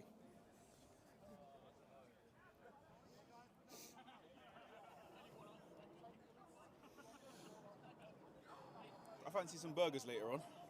So it sounds like they're going to take the foul for the illegal kick of the ball, which I believe they said is going to be 10 yards from the spot of the infringement. So absolute brain fart there for the Oxford returner. If they had recovered the ball after he muffed it, they still wouldn't have as much yardage as they do have now. So for anybody who's watching this game who maybe was thinking, oh, what if I get in this situation? Can I try and kick the ball and save it? No, we've just had it proven that will make your life a lot worse in terms of the yardage picked up for the other team. I mean, I've seen people give up safeties for it. I mean, that's fair enough. Give up 2 points instead of 6, I understand it. But sometimes you make a mistake so bad that you've just dug yourself into a hole so deep that no matter what you do, you're going to get bollocky from your coach. Well, you've now turned what could have been. Oh, hang on a minute. Oxford's got the ball. Interesting, very interesting. Now, Lindley hands off to Maggio, whose fumble initially caused all of this drama. Sorry, I was very confused. I thought that they would have taken the re-kick option if that was because at least you still kept the ball and you would have got that yard. You could have even potentially tried to get the first down there, but instead they've opted to just move 10 yards back from the spot of that. So Oxford still have the ball and they're able to try and get themselves down the field. And they'll use their first timeout to make sure they conserve time as we're under that 2-minute warning. I think if they'd elected for the re-kick, I think that their thought process is that they wouldn't have been able to stop Oxford from returning it or getting a good return and setting them up in field goal range. Whereas you stop them over there down the field. I don't know, you're in their head though. He's muffed the first one. You think he's going to do a good job on that second return? Do you want to give them an opportunity, given the field position? It's fair. It's a very difficult one to weigh up, but we'll see whether their decision pays off as we'll see what Oxford can do here on 2nd and 11. Not saying it was correct or the correct decision to make, but it's just definitely something to think about. And I think it's given the type of team you have, if you have a defense you can trust, by all means, go for it. But, if you are struggling for tackles and struggling for plays and everything, this might be a risk that is worth taking for you. Lindley drops back, looks to throw to his left, throws it. He's hit as he's thrown, and that ball just kind of waddles out of his hand and falls tamely to an incompletion. Yeah, and whenever you see the quarterback backing up after they've taken their initial drop, it usually signals that they're probably not going to get a good pass off, because if you're having to drop away to try and make yourself some space to get the ball off, it means that you're likely not able to see the receivers downfield. You really want to see quarterbacks trying to step up, but obviously the pocket wasn't there for them to do that, and so that will bring up a challenging 3rd and 11 here for Oxford. Just means that someone in front of you didn't do their job. Now, man in motion, that was Dan Britton, almost had a reception. This is intercepted, number 39 for the Berkshire Renegades, and the Renegades have the ball back. It was pinball in the middle. It was pinball. The ball was intended for Dan Britton. He was hit as he made the catch. The ball bounced off someone else, and number 39, whose name I don't seem to have, came up with the interception and just cradled it in.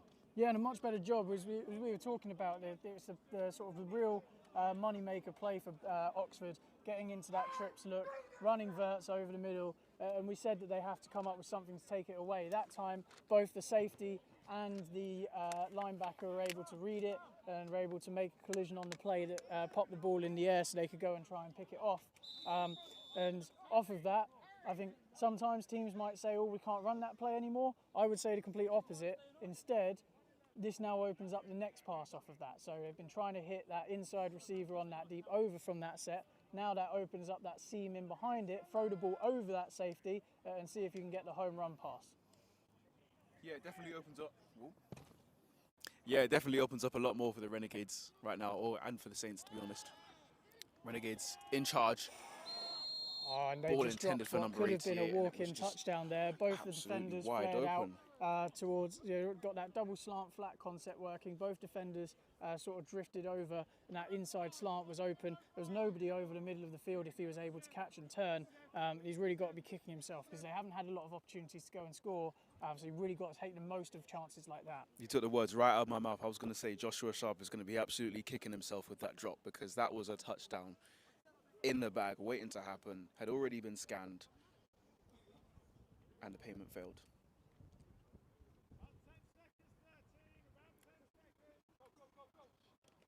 And it looks like it's probably going to be a delay of game here. There's no way they're going to get It's a hurry-up themselves set up offense. to run this play in time.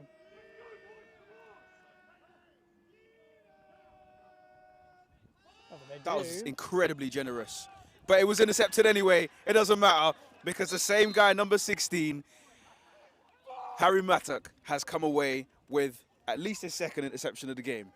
Oxford Saints back in business, and it just seems to me like it is an absolute slugfest of defensive plays and offensive mishaps right And now. I would definitely say it leans towards offensive mishaps. And that's the type of situation you put yourself in when you don't get yourselves lined up. You're not able to scan the defence properly. You're not able to see the look that they've come out with and how they're trying to defend. And so you put yourselves in situations where you've got to rush. You're not able to make the correct reads on the play. At that time, it just ends up with him throwing straight to a defender without a receiver in the area. So they've just got to tighten up their offensive discipline. There's been too many times where they've come out on the field and they've only had 10 men, or they haven't been able to see the look of the defence that's lined up against them. And if they're going to have any chance of putting up points in the second half from their offence, they're going to have to make those corrections at half-time. Now, at this rate, is half-time even going to be enough time for them to do that? Will they have enough time in the second half? Because it looks to me almost intercepted again, intended for number 13, Mark Ellis. Yeah, and we've seen a much better job here from Berkshire. I think that their back end has done quite a nice job. Their safeties in general, obviously they've had a few completions over the seam, but generally those are more on the linebackers to try and take those away. But generally their safeties seem to have been doing a really good job of seeing the ball in the air, making a play and breaking on it, and preventing those completions being made. But we'll see whether Oxford have anything else dialed up to try and get points as they go into half.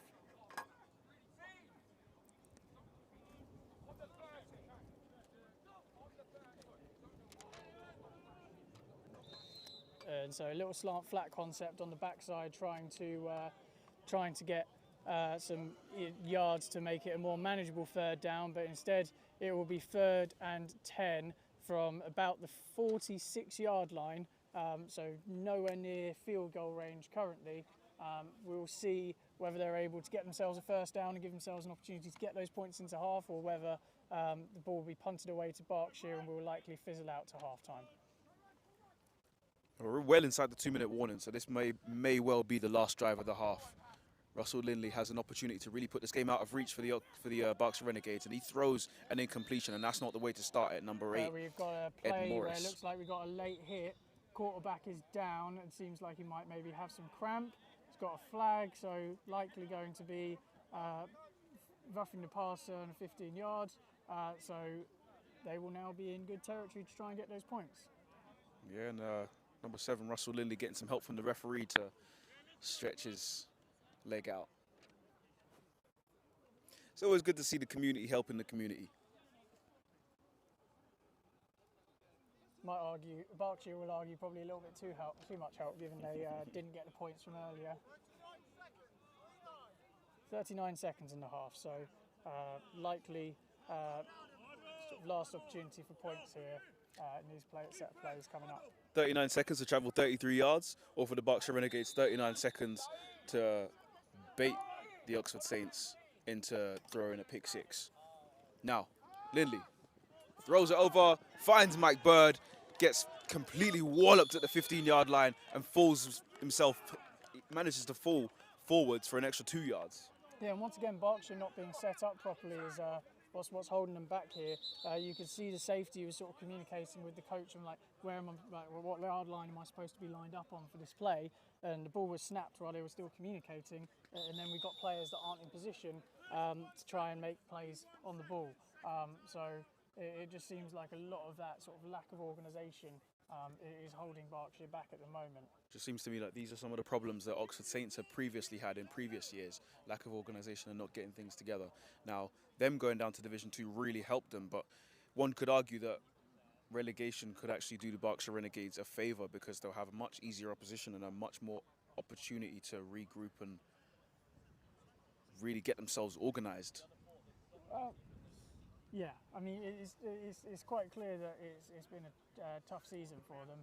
And I think, yeah, sometimes when you have those tough seasons, you just need more of an opportunity to regroup and start again. But obviously, they managed to get promoted last year, so they're probably hoping that they'd be able to, ride off that energy and build themselves up. But hasn't quite materialised for them. But still a lot of game left, and they still might find themselves up in Div 1 still. The problem is with the promotion is that they didn't win the division to get promoted. They came second, and quite a few teams were promoted just out of necessity.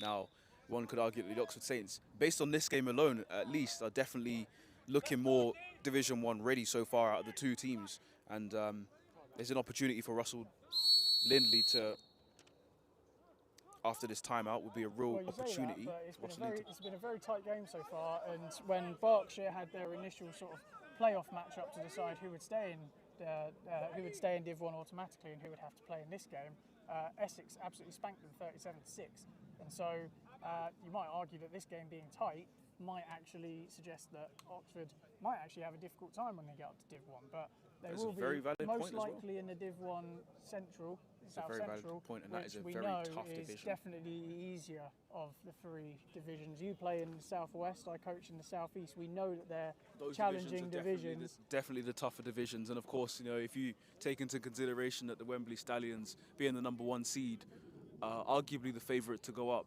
that then begs the question, who else is in that division? If they do go up, would that then put the Hertfordshire Cheetahs in the Central Division with the Oxford Saints? Would they be able to compete?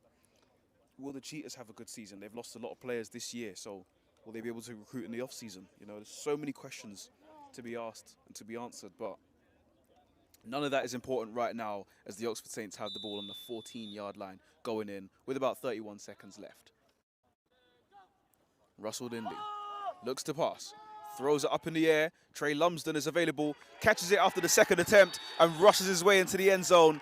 That is another score for the Oxford Saints, and now they're really taking charge of this tie.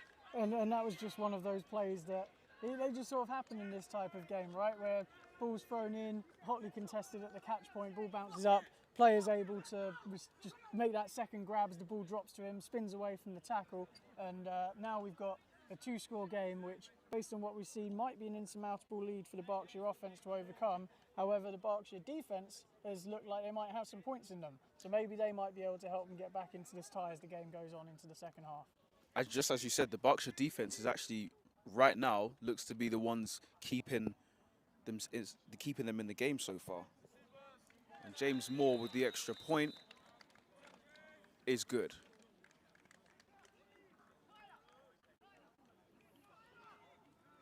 And apologies, we haven't been monitoring the comment section too strongly. Thank you very much for the score update at half-time in the other promotion relegation battle in the South at 0-0 at half-time.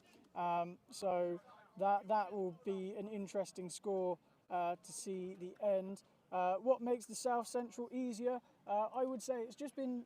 I would say that the teams in that area, the catchment areas, probably don't have as much strong talent. We've seen historically that teams like they had 2 teams promoted from Division 2 this year with Berkshire and Sussex Thunder. So I think just overall they just don't have quite as much talent as we potentially see in the Southeast, which has a few teams in that London area which have strong sort of catchment areas to draw players from. Obviously in the Southwest, down you've got universities like Bournemouth, Southampton, Bristol to try and draw talent from. So I think it's just a lot harder to find those strong players in the South Central than it might be in either of the other southern divisions.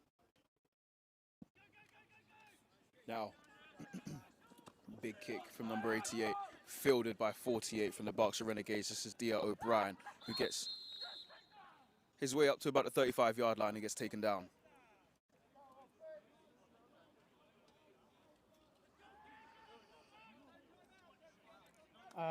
Correction, Hereford are up 7-0 at half-time. So currently, looks like Hereford making their claim for promotion, beating Somerset at half-time.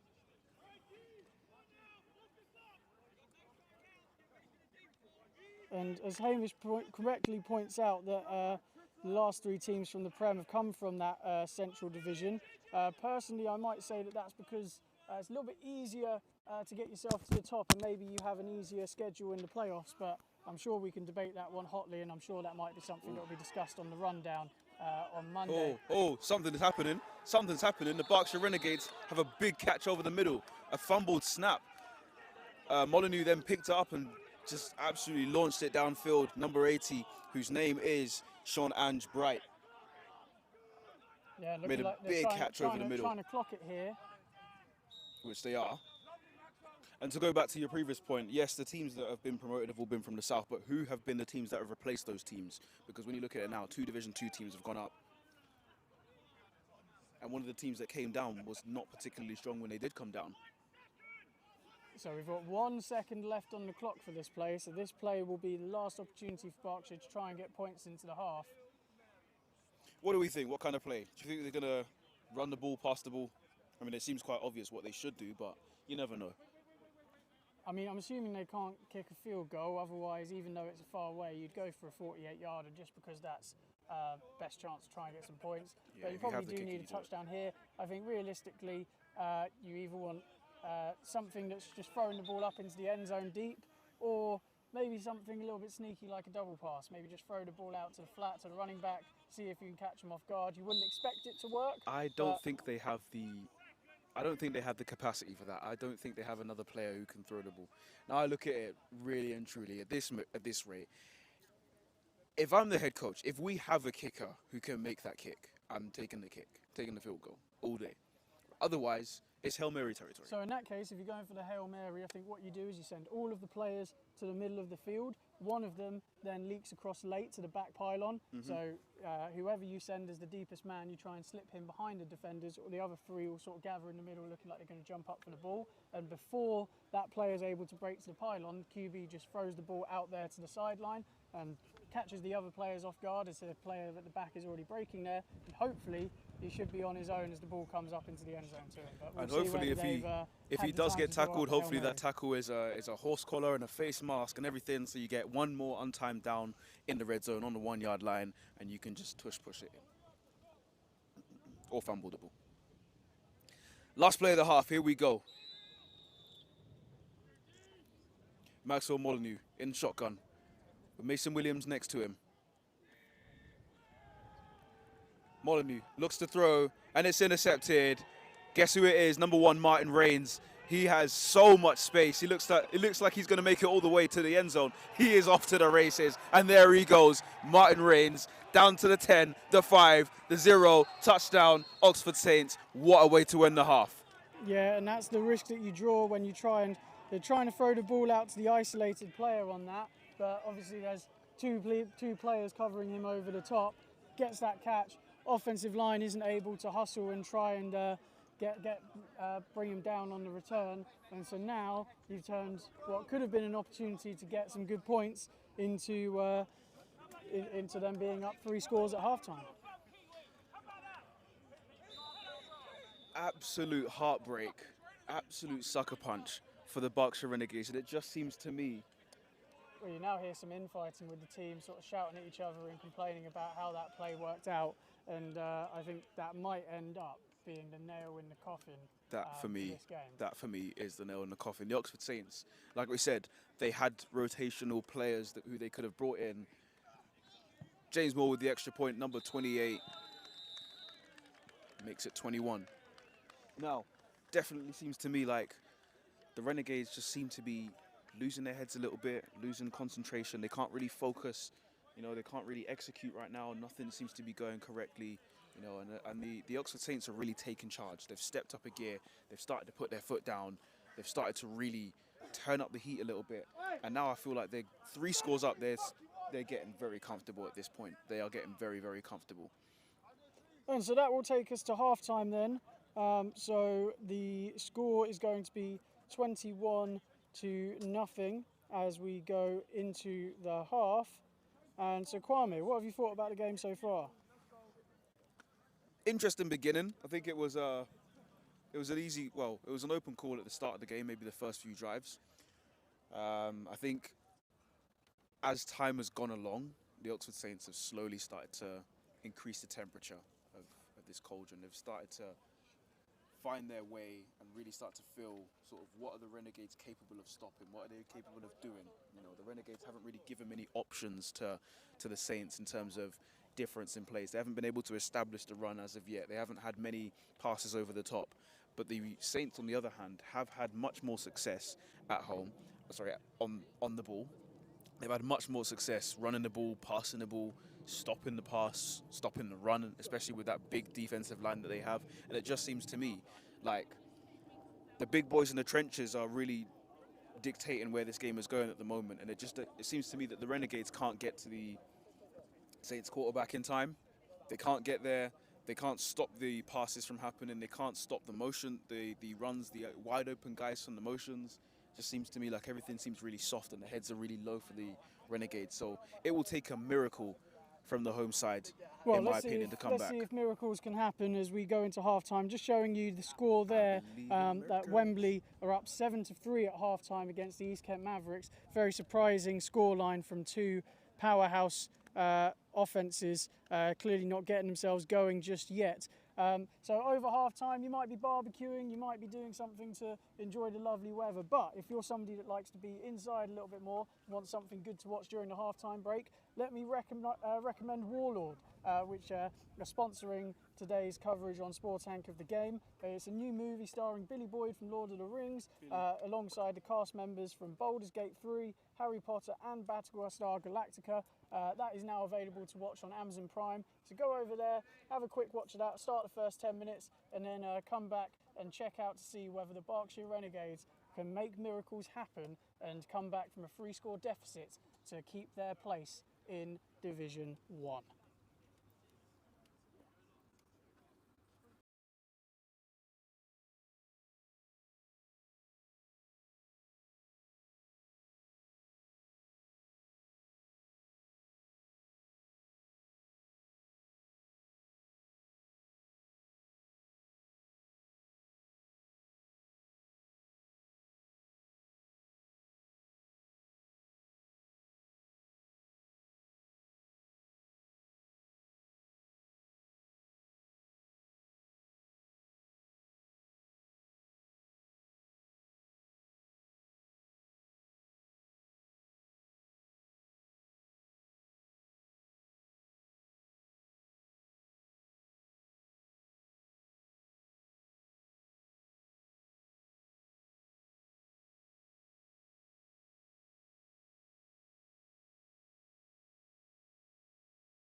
It's Martin Bryan again with another interception. Sorry, not Martin Bryan. I've forgotten his name. Martin Rains. Not Hopefully Martin the Bryan. audio is now working, guys. Apologies, we had we thought that there might have been a little bit of an issue there, but we've managed to fix it. So we will have audio now going in the half, but please do let us know if that is a problem for you, as we see a big interception there.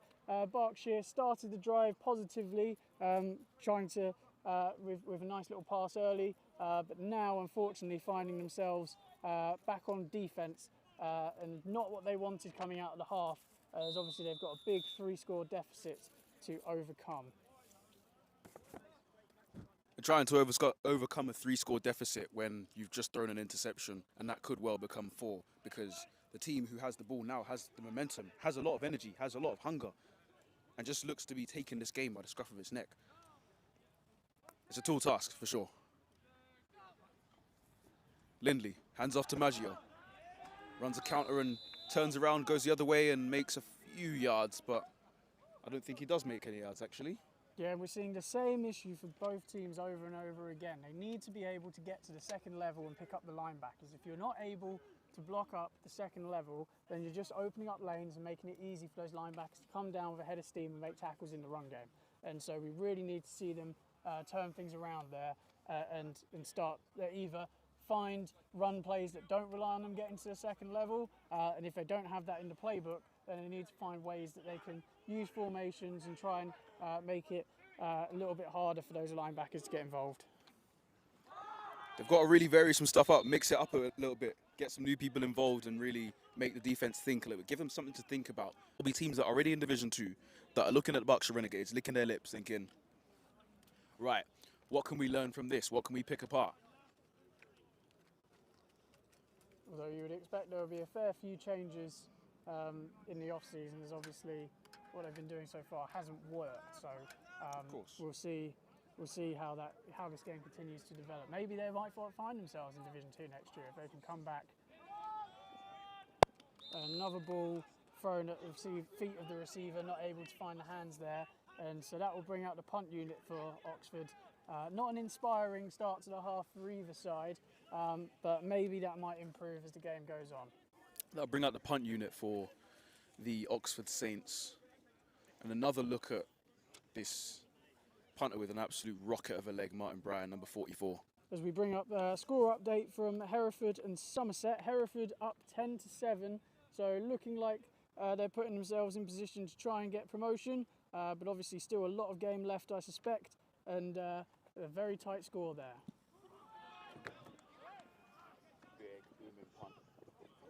Big punt. It does take a Renegades bounce, and it is fielded by the Oxford Saints, number 81, Dan Britton, at the 23-yard line. Some might call that an Oxford bounce. No, because it bounced backwards in favour of the Renegades, isn't it? Yes, you are right. I apologise. Too eager to try and correct. You have me second guessing myself.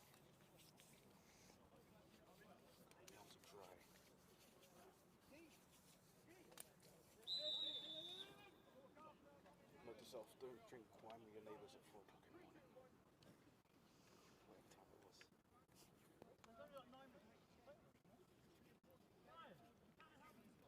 Running back and lineman! I'm sorry, but how are you in the huddle with 9 players?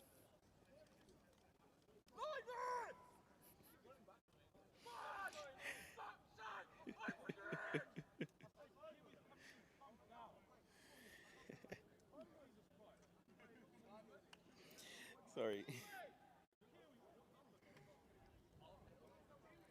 It seems like we're going to have a delay of game penalty here, as they don't have enough linemen on the field. I just got a text from someone watching the stream, and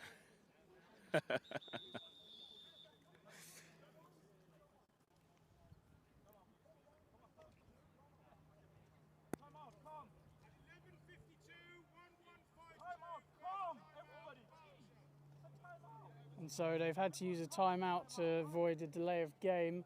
And this is something that you want to avoid. We saw earlier on they had the opportunity for a 2-minute drive, but you know, it was quite tough for them to make that happen because they didn't have any timeouts. They'd used them all up. And so, you know, maybe if they find themselves late in the game with an opportunity to try and drive down the field and score, then you know, they might miss those timeouts. So hopefully they've used it wisely and they've got some very good plays in their bag of tricks as they come out after this timeout. Timeout will be a good time to have a drink.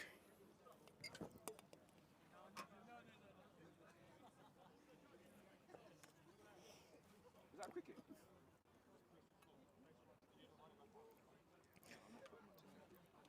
And so if anybody is watching the game, please do keep us updated with your score updates.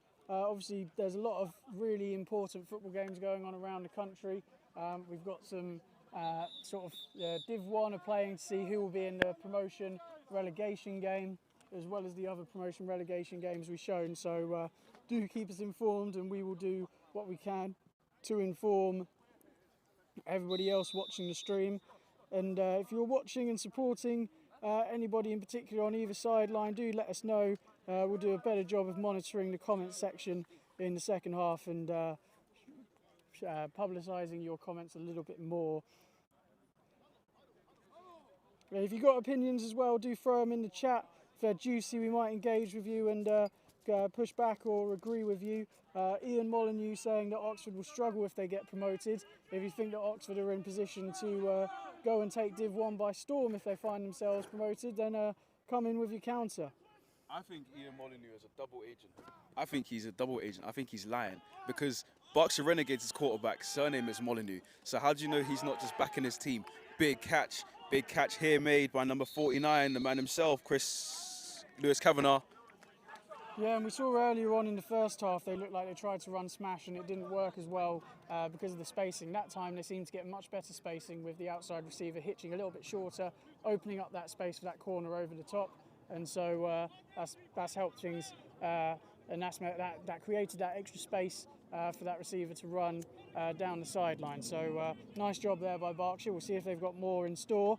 As I just showed you, Stallions are up 14-3 over the Mavericks. I would have taken the Mavericks in that game, but seems like the Stallions are taking hold of that game. We'll see if they have more in store later. Interesting. I would have taken the Stallions in that game, to be fair.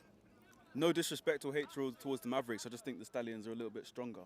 Yeah, I think from my perspective, it's been quite hard to tell how strong they are. I think based on being in the division they're in and having based on the teams that they've gone up. Because obviously you went up against them for Solent, so you have a little bit more familiarity of how they look this year. I think part of it might be, I don't want to say biased because they beat us, but in that game they definitely showed that it is not just a case of weak division. Yes, the division was probably weaker, but they are also a lot stronger than their division, so it worked both ways. And in the Northern Promotion relegation game, Merseyside are up 14-0 against Scunthorpe. So it looks like the Merseyside Redhawks will be going, I think it's the Redhawks, but let me know if I'm wrong there. Nighthawks, there we go. Merseyside looking like they might end up getting their promotion there. As Berkshire make a nice throw out to the sideline and able to pick up some yardage to get to about 3rd and 3. Other score update, we have, not score update, but we have a question for Kwame. Who do you think did the white kit the best? Is it Oxford or Solent? That's an interesting question. Who asked that question, first of all? GM Vin. Oh, Glenn. First of all, where are you, Glenn? Because I don't see you on the field. I don't see you on the sideline. But very interesting question because I like Oxford's jerseys. I like the white. I like the all white. Obviously, Solent's all white is slightly different because we have gold helmets. And the jerseys are still last season's jerseys. So I'm going to say right now, after this play with Williams, who takes the toss, finds a man, gets to the outside. He's down the sideline and gets brought down by the last man. It looks to be a first down. The chains are moving. People are going downfield. And a very nice play there. That seems like the first sort of real variation we've sort of seen from this Berkshire team. Getting that toss working, getting that space round to the outside. And I think that's definitely something they want to be using more. We see that the linebackers are quite stagnant. They're not doing much moving side to side. And that's been really easy for them to take away the inside run. So maybe getting the ball outside a bit more, trying to stretch the defence, might help them move the ball down the field as this game continues. Mm-hmm. Now, to answer that question, Glenn, I think Solent's uniforms are nice, but obviously once they get the new uniforms in white, they'll be a lot nicer. Now, Williams gets swallowed in the backfield and just has nowhere to go.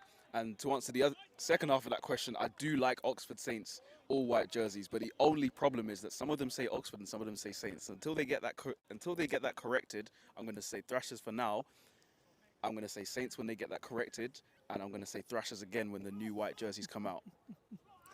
And Bit of a so complicated to answer, answer your question, Liam, both teams don't get promoted. So the North and the South works a little bit differently because there's a different number of conferences. So there's 3 Division 1 South conferences, but there's 2 Division North conferences for Division 1. So in Division 1 South, they have to play that initial game to decide which 2 teams go into the promotion relegation game by having the best 2 records of the teams that finished bottom play first. That was Essex playing against Berkshire initially, where Essex came out on top 37-6. So that means that Berkshire went into this game. So that's when these 2 promotion relegation games happen. Whereas in the North, it's just the 2 teams with the worst record playing the 2 teams with the best record. And so that's the little difference there.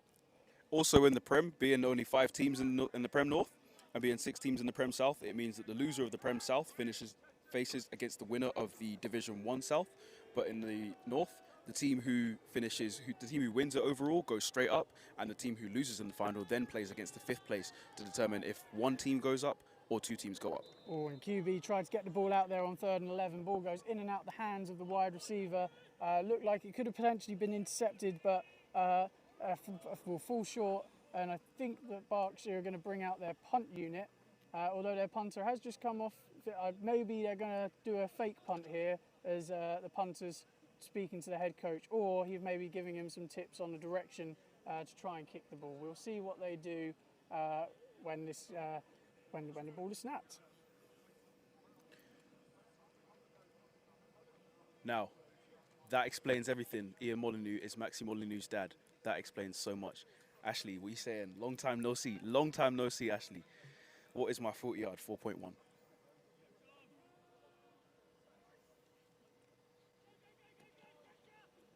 Sanger gets the ball away. Big high punt. Big high punt. There's a lot of hang time, and that looks to be... That's a great bounce, and he'll be downed at around the 3-yard line, I think. Fantastic punt. And I think... In this situation, Oxford have the luxury that they can just sort of go 3 rushes and see if they get the first down and just try and pick up the extra yardage so that they can punt the ball away. When they're working with the lead, they don't have to try and rush and catch up or anything. So we'll see whether Berkshire can put enough pressure on them to force them into a turnover or a mistake of some kind. But I think you can play it very safe here, Oxford, and know that you're not missing out on too much.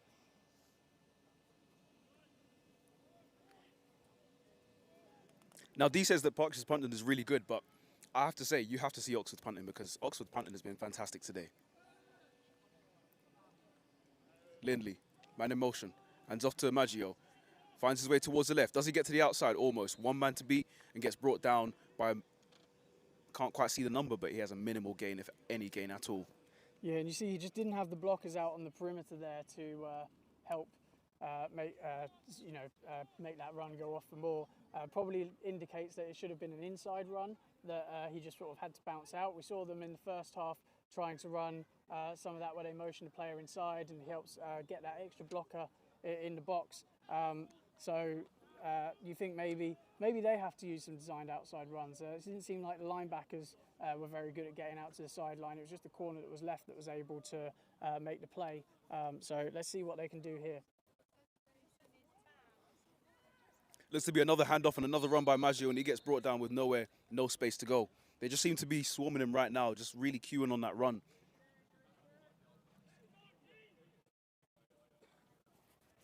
Berkshire are really looking at trying to stop that run from Oxford Saints, trying to stop the establishment, really knuckle down, make them try other things, because they have had some success defending in the past. They've had a couple of interceptions, so they really want to push Oxford into passing that ball again. And so to answer your question, Ben, yes, you were right. So both teams that go into the Div 1 North final will be promoted to the the Northern Premiership, whereas in the South there will be a promotion relegation game I think because if I understand correctly, I believe that at least one of the teams that's going into the relegation game in the north is being relegated by default because of a walkover, opening up that extra space.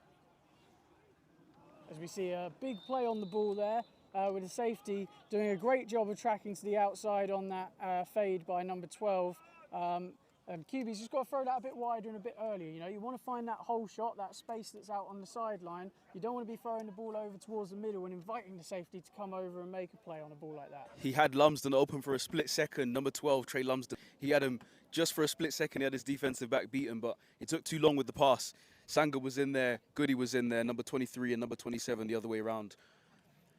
And well defended. They both got in there at the right time to really stop that, because that would have been an absolute nail in the coffin for the Berkshire Renegades if that catch was made, because that would have been a free run to the end zone. We've seen the pace that Lumsden has. We've seen the strength that he has on his previous catch for the touchdown. Big opportunity for Berkshire on their special teams unit here to try and get a punt block, with them Oxford punting the ball away from so close to their end zone. Not as good a punt, and recovered by number 24 for the Berkshire Renegades, who gets brought down immediately by number 94 for the Oxford Saints. Those guys. Zaid Aileru with the catch. Straight out of the air. Didn't make any yards. And number 94 completely flattened him. Number 94, Adam Bowles. A really interesting decision there for him to just to try and run to the side and backwards a little bit to try and get some space. But you want to see somebody just go forward, pick up the yards that are there.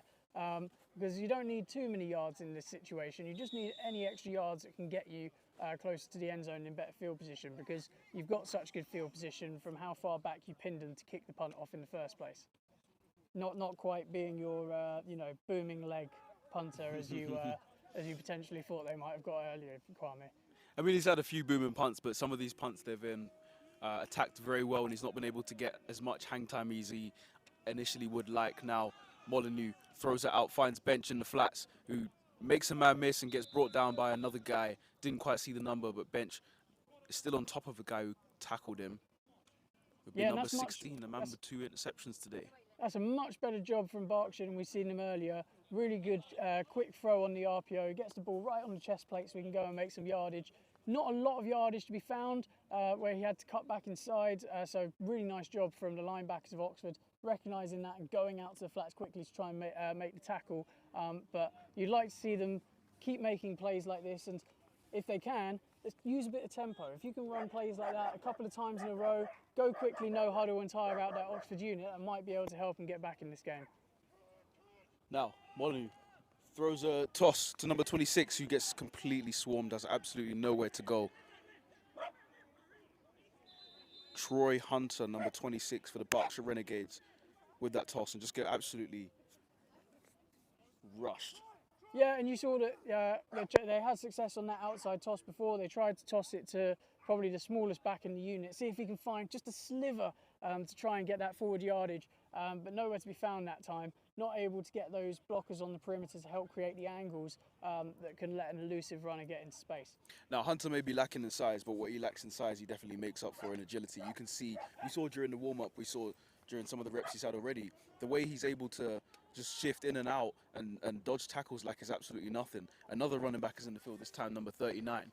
Now, still don't have a name for number 39, but Maxi Molyneux looking for a pass, looking to go out wide. 85 finds the fingertips of number 85, but doesn't quite manage to bring it in. Chris Chambers. Yeah, and just not enough space to thread the ball into there. Obviously, not one of the more vertically explosive athletes in their receiving core. So, yeah, really got to put the ball in a good spot to give the receiver an opportunity to make a catch and get some yardage there. And so that will bring up 4th down, I believe. And we will see Berkshire try and once again put Oxford in challenging territory and see if they can make some plays with their defence to get some points on the board and swing the game back in their favour. Sango with a punt here, looking to pin Oxford Saints deep into their territory, and it looks to be taking a generous Berkshire bounce, and then gets recovered very close to the end zone. I think that might be at the 1 yard line from the angle that we have. And I thought it looked like it was going to hit the back of an Oxfordshire player and give Berkshire the opportunity to have the ball all the way down there in the end zone, in the very deep red zone.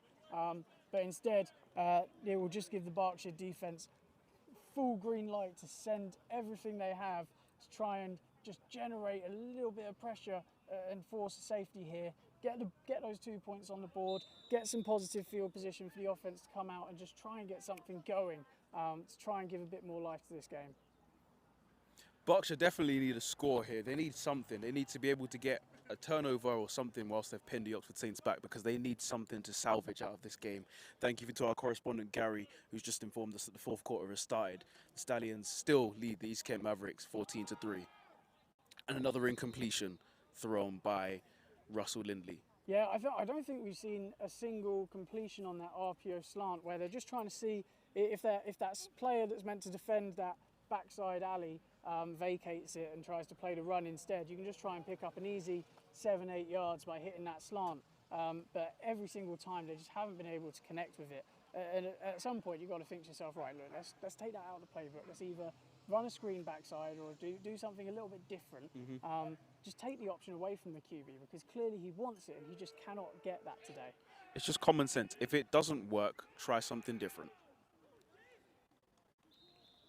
And yeah, normally you'd think that a two-yard run on second and 10 isn't that particularly spectacular, but in this situation, the extra yardage that you're able to get from just a couple of rushes that maybe get you to the 6 or the 7 yard line in terms of what your special teams unit does, is absolutely massive.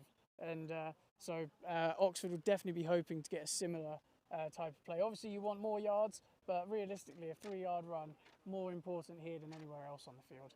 I think in this situation, it just goes to show, it just reinforces what I said earlier about, if it doesn't work, change it up. If it does work, keep doing it. If it ain't broke, don't fix it. And they've always been able to get a few yards on those runs. Now, Lindley, hands off again. And I believe the same thing happens again with another handoff, this time to James Moore. And he does get a few yards, which makes it slightly easier punt again for Martin Bryan.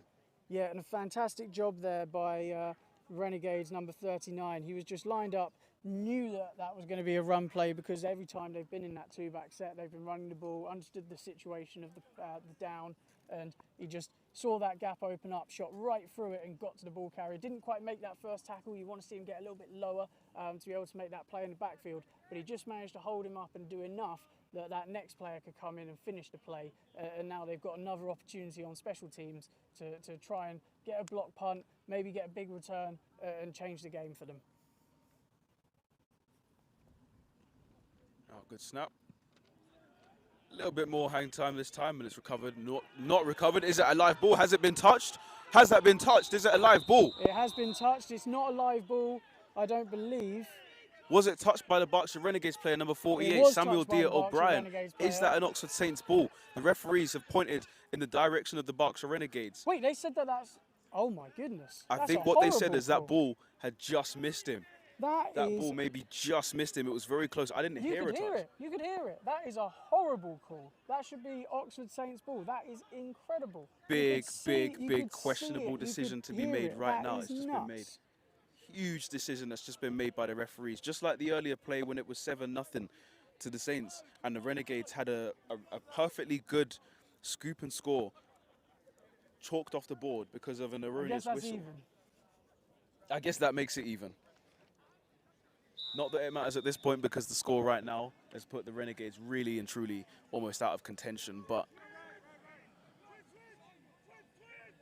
where there's a will, there's a way, and there's always hope for the Berkshire Renegades, who now have the football in Oxford Saints territory. Maxwell Molyneux drops back to throw, throws a screen, immediately meets Williams, who gets pummeled by Kersey. Yeah, and really good job there in the secondary, breaking on that ball. I mean, yeah, Berkshire, it's good to see them being more aggressive, and I think they've had some success so far trying to throw the ball in the second half compared to maybe how they were moving the ball earlier. But obviously, great job on defence there, and they'll be hoping for more of the same, given that Berkshire will likely have to put the ball in the air quite a lot if they're to be successful in overcoming the deficit. Now, 2nd and 10. Molyneux throws out to Mason Williams. Has some space, gets to the outside. Is he going down the sideline now? Gets just past the 40-yard line and makes a good game for the Berkshire Renegades. This will bring up 3rd and mid.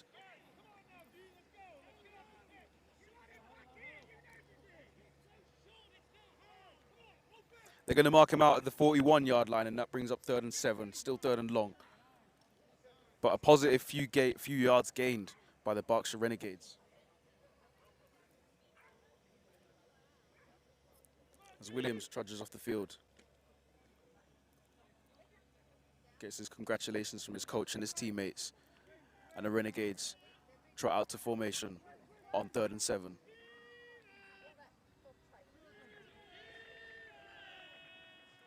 Big down for the Renegades. Molyneux drops back to throw. Throws across to his left. Doesn't seem to be anyone there, but Oxford Saints, only white jerseys, and that's intercepted. Number 21, Charlie Duckham, with his first pick of the game, and the Oxford Saints offense is back on the field. Just seems to me like it was just floated out of nowhere. Yeah, and I think this Renegades passing offense has really struggled on anything really beyond 10 yards. It seems like Oxford have a very solid plan for how they've scouted them in terms of, like, we don't think that they're that accurate. We're just going to keep our safeties over the top, and anything deep, they're going to be able to have the time and the opportunity to break on the ball. And fantastic job. With the amount of turnovers they've been able to generate, you could almost argue that Oxford's offence has underperformed with the amount of points they've put on the board, because they've had so many opportunities where they've had good field position, because Oxford's defence has just completely annihilated what the Berkshire have been trying to do on their drives. Definitely now. Let's see what the Oxford Saints have. Tipped and almost intercepted, almost taken back to the house from the Berkshire Renegades. And that's very much what I mean. They just got the ball back and they almost gifted Berkshire the ball in good territory again. They need to step up. And I think if you think about what the end of this game might mean, you know, if Oxford were to go up, they'd have to look back at this game and be thinking, right, over this off-season, we need to spend a lot of time working out how we can be more efficient in the run game and how we can be more consistent in the pass game, because at the moment they seem a little bit limited, I would suspect, for most of their matchups next year. Lindley looks to throw, almost intercepted again. I don't know what's going on. I don't know what's happening right now. And like, just really, is there something in the air? Just a really poor play from number 40, because realistically that should have been a pick six. Like, the ball was not thrown too challengingly. He just did not have the ability to sort of see the ball, get himself in position to make the catch. Just a really awkward body position. You've got to make plays like that, because at this point in the game, your offense not struggling the way that it is. Like, you need something from your defense to turn it around based on how things are going, and that was a perfect opportunity to get points back. I think right now is almost a perfect opportunity, because the Oxford Saints have almost, it seems like they've almost switched off mentally. You know, 2 big mistakes. Let's see what they can do third down. Finds Trey Lumsden, makes a couple of men miss, and gets brought down inside Berkshire Renegades territory, and there goes the momentum again. Yeah, massive play there. Berkshire seems to do, like, there's a couple of things they've been doing really well in this matchup. Obviously earlier on they were working the trips verts, their slot receiver, really nicely, but here we see them, they get an isolated player and they put him on that slant, 1v1, take advantage of the space that Berkshire are giving them, and able to go and make not just get the first down, but really sort of flip the field. We saw them earlier on isolate their big wide receiver, number 82, for the fade, and get that big chain mover there. So you'd expect to see them lean on this as they go forward into this fourth quarter, should they need it. But I imagine 3-score game heading into the fourth quarter, probably going to see a lot of runs. Now, with this fourth quarter, Oxford Saints have obviously rotated. They've brought in some guys from earlier in the game. Obviously, we've seen another fantastic catch from Trey Lumsden over the middle. We've seen guys like Mikael Williams, number 2, getting involved in the game, number 82, Will Luck. But going into this fourth quarter, this is a perfect time to really knuckle down and really focus. This is the time that is make or break. And if you have a few minutes, I would highly suggest getting yourself onto Prime and making sure you watch Warlord, our sponsor for this game, being brought to you by by our sponsor Warlord, which is a new movie, as said before, starring the one and only Billy Boyd from The Lord of the Rings, the fantastic series Lord of the Rings, alongside cast members from Baldur's Gate 3, Harry Potter, and Battlestar Galactica. That movie right now is unmissable. It is out now on Amazon Prime. Get your hands on that. Get onto Amazon Prime right now after this game and go give that movie a watch, because you do not want to miss it. Similar to this fourth quarter that you do not want to miss, that is just about to start with the Oxford Saints offense taking over from just inside Berkshire Renegades territory after that fantastic catch and run from Trey Lumsden. 1st and 10 for the Oxford Saints. Start of the fourth quarter begins. Here we go. Let's go.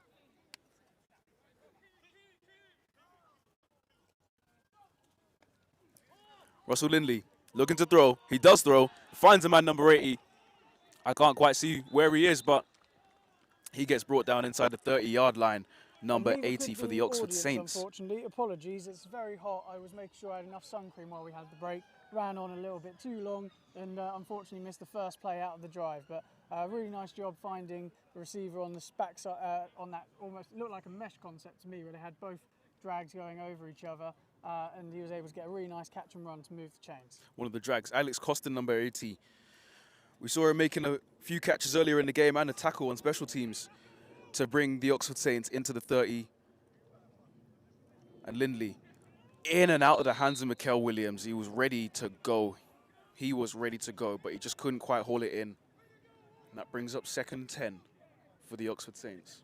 Yeah, it looks like they tried to get the screen working out there. And just couldn't quite get it to develop, couldn't quite get the catch. And it seems like Oxford are starting to wake themselves up a bit. As we talked about before, they have thrown away a lead before, so always the chance that they could have done, but they seem to have found a little bit of momentum now as we enter the fourth quarter, and we'll see if it will result in them really putting a nail in the coffin and getting some points to end this drive. The season has helped Oxford build their resolve a lot more. They've built something back and they've got something going, and they had an opportunity there with an open man, but just completely missed him. Lindley missed Patrick, it just seems wide like, open. It seems like with these RPOs that they're trying to run, whenever the QB really rides the handoff and rather than getting the ball catch and throw nice and quickly, they're often not connecting as you'd like them to, and they're not able to get that yardage as Kwame runs away from a wasp. It was right next to my drink. Playing sticky coverage.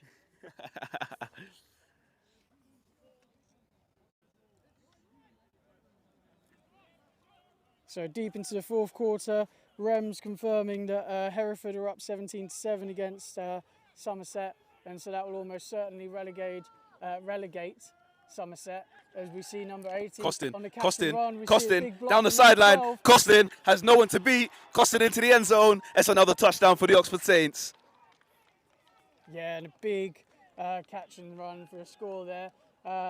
Probably should have been a blindside block thrown on number 12. He's coming back towards his end zone against number 24, but obviously no flag on the play. And so Oxford have now firmly cemented their place in Division 1, one would think, as they go up 27-0 with the PAT to come. That was magical. Just a quick pass over the middle from Russell Lindley. Nothing exceptional, nothing special, just saw him wide open and he just had so much space. Had the blocks, managed to find the outside. The extra point is good, and that makes it 28. And it is really, at this point, nailing the coffin for the Berkshire Renegades. Think about next season, finish the game with pride, finish the game with grace, and work about trying to get out of Division 2. Yeah, and I think that's something that this game presents that you don't really see.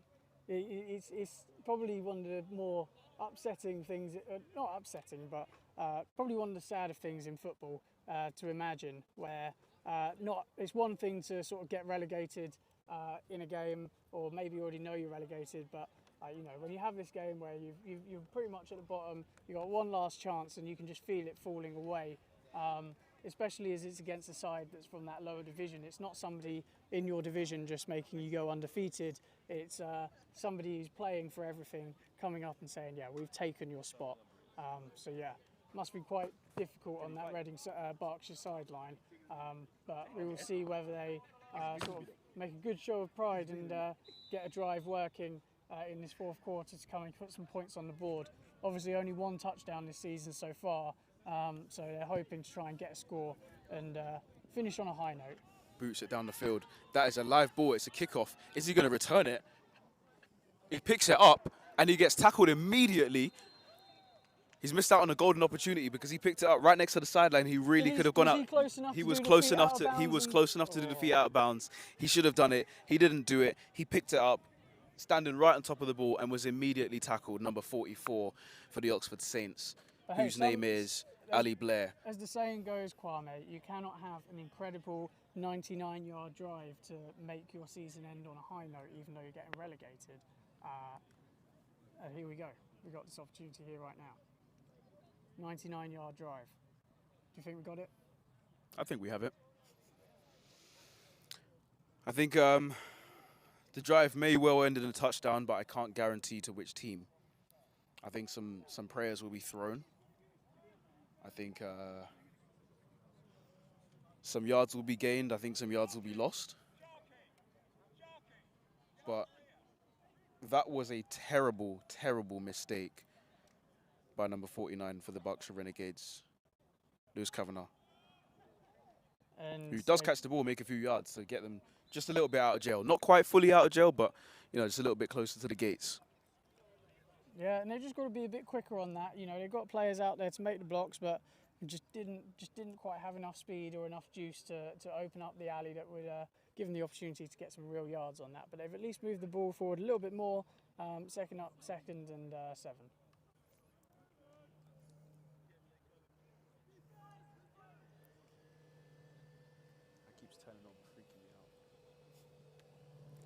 So motion the running back over to the other side. Throw the ball out on a little now screen.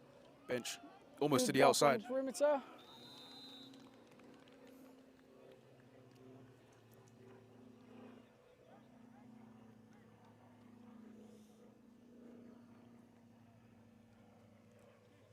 If you've got any score updates from around the grounds, please let us know. We'll be very interested to know how the Stallions East Kent Mavericks game is shaping up currently.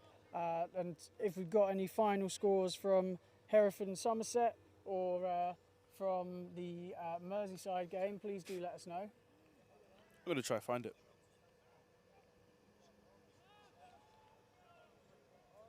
And try to set up that perimeter screen again, but in and out the hands of 49 on the one-handed attempt.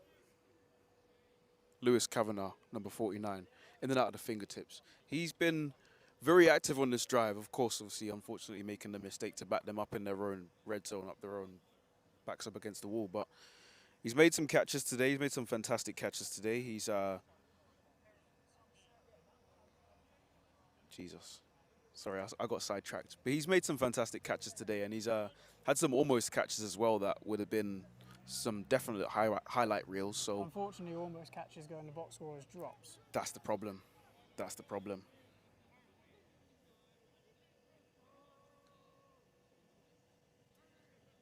Here we are.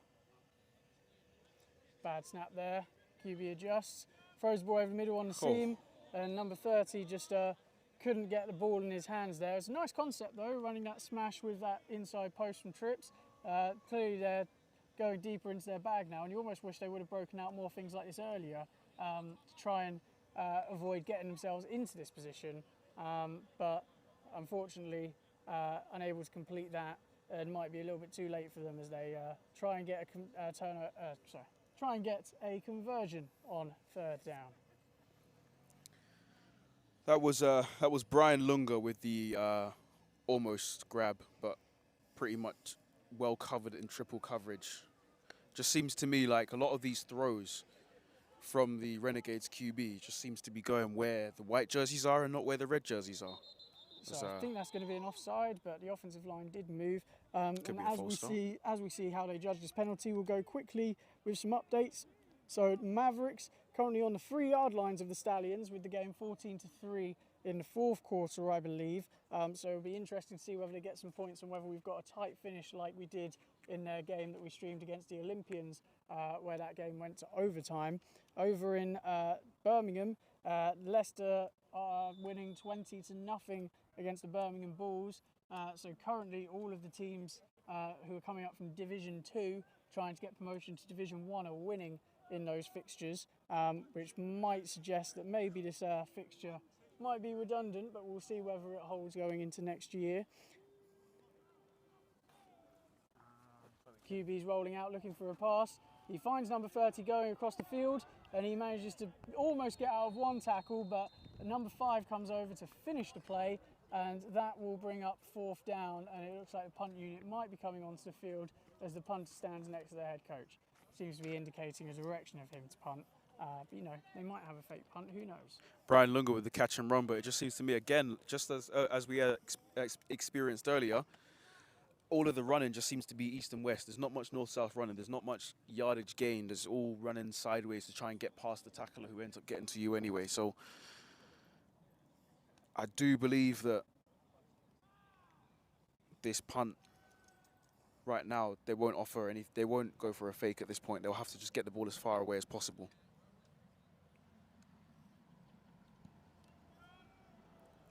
It's not the most accurate punt, but it takes an okay bounce and heads just out of bounds, just inside Oxford Saints territory. Tyler Berg was back to return, but there was no chance of a return. It was scissored sideways.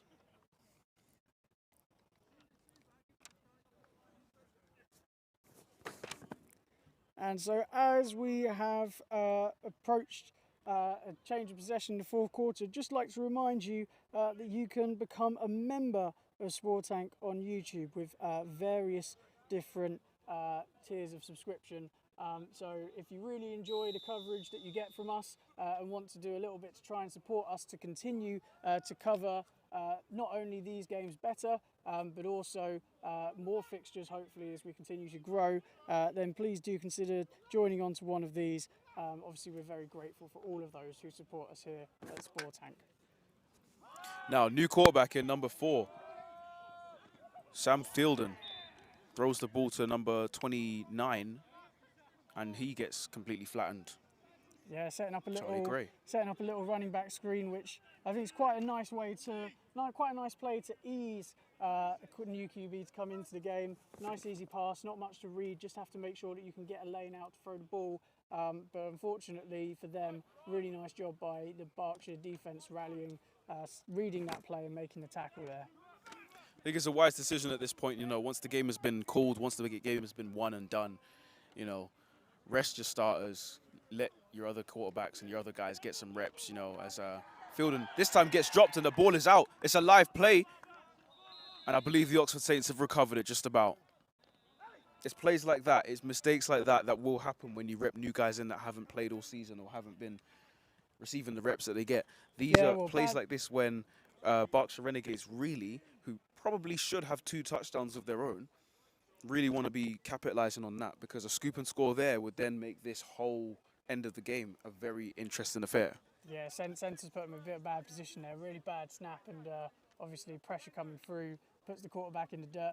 Want to see the quarterback make better decisions, have better ball security, but ultimately still cost them as now we're looking at 3rd and about 20 to 25 yards. You want the QB to have better awareness in the pocket. Now it looks to me, I'm looking over to this left, and I'm looking at Lumsden, number 12, and saying he's immediately open. Will the quarterback throw his way? False start. We won't find out just yet.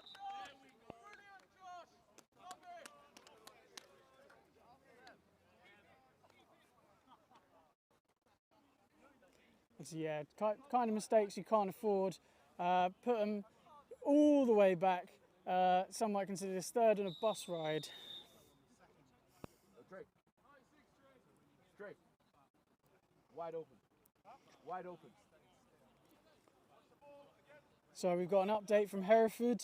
Hereford have gone and got promoted. Congratulations to them. Congratulations the to Hereford. Stallions Yeah. are up 14-11 as the Mavericks came back and scored 8 points. We will see whether they are able to finish the comeback there. Fielden has Williams.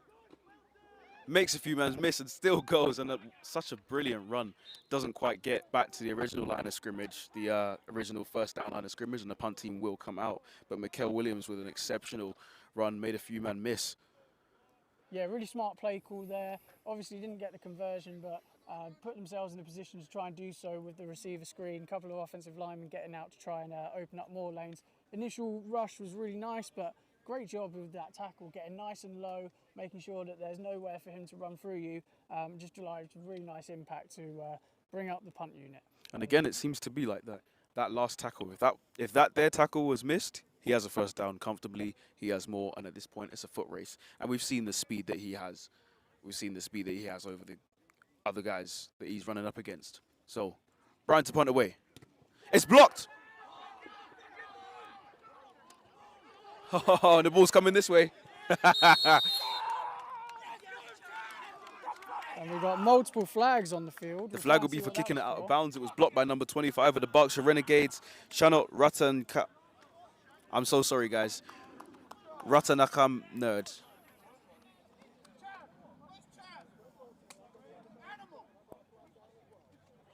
Number 25 blocked the punt. It was a fantastic run. He got through the line like it was a set of subway turnstiles. Blocked it. Berkshire Renegades had 2, 3, 4 opportunities to recover it. The ball was bouncing around like crazy. Nobody could get it. Somebody kicked it away out of bounds, and that's probably where the flags have come from.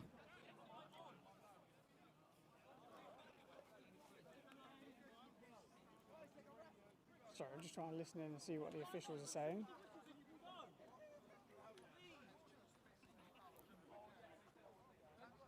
East Kent Mavericks have had an onside kick recovered. They have the ball. They have the ball, and they are 3 points down in the last quarter against the Wembley Stallions. Stay tuned to find out. Thank you to our correspondent, Gary.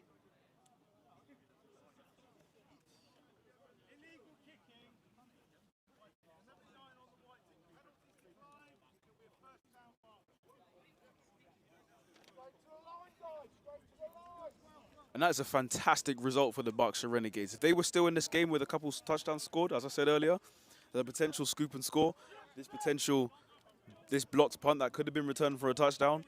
But now we're looking at 1st and 10 for the Berkshire Renegades, just outside the red zone. I'm going to take this drive.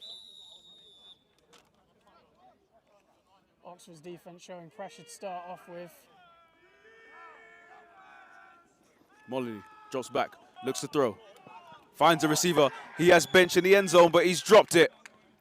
Yeah, and that was a really good play on both sides there. You had the pump fake sort of screen and go to the slot receiver on that slot fade, but then great defense by number 94 at the back there, putting his hand up to guard the ball in. He knew that he couldn't turn around because he didn't have a step on him, but he was able to get his hand up and try and just protect that ball coming over as soon as he saw the wide receiver flash those hands. Really good job from both sides there. This is the kind of football we'd been hoping to see all day. This was the entertaining football from the Berkshire Renegades that we've been missing this whole time. An opportunity for them to shoot towards the end zone and potentially score. They've not had this opportunity all game pretty much. They've been manhandled by the Oxford Saints. But here is an opportunity again from inside the 20-yard line, from the 16-yard line for Molyneux to throw again to the end zone, and it's underthrown. Yeah, and you see he's breaking out on that corner route. But you almost want to see, because of the coverage they're playing where they're trying to send pressure, but they've got man coverage in behind. He's clearly got the advantage on his matchup. You almost want to see them run a seam or a post, something that's easier for the quarterback to throw over the middle if he's going to be 1v1, especially after you've just run 2 outbreaking routes.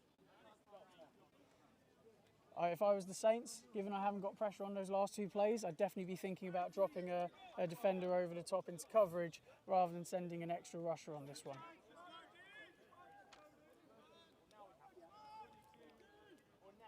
You don't trust cover zero? They're going to do the same thing again. You don't trust cover zero in this particular moment? I do not.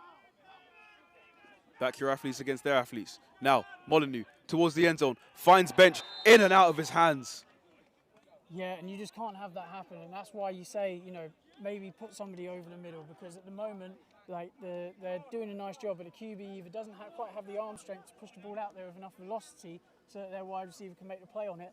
Make the throw shorter, put it over the middle. It's the same distance, but it's much less of a far throw for the QB because he doesn't have to push it out wide. So let's see what they come up with here. But if I was Oxford, I don't think you can be running cover 0 again. Show the same look, make them think you're doing the same thing, but drop off and do something slightly different to confuse the quarterback so he doesn't know exactly where he's going with the ball as soon as it hits his hands. The ball's right in the breadbasket and he's just dropped it. Now, obviously they have adjusted a little bit. They look to have dropped a player off and deep. Molyneux throws across the middle.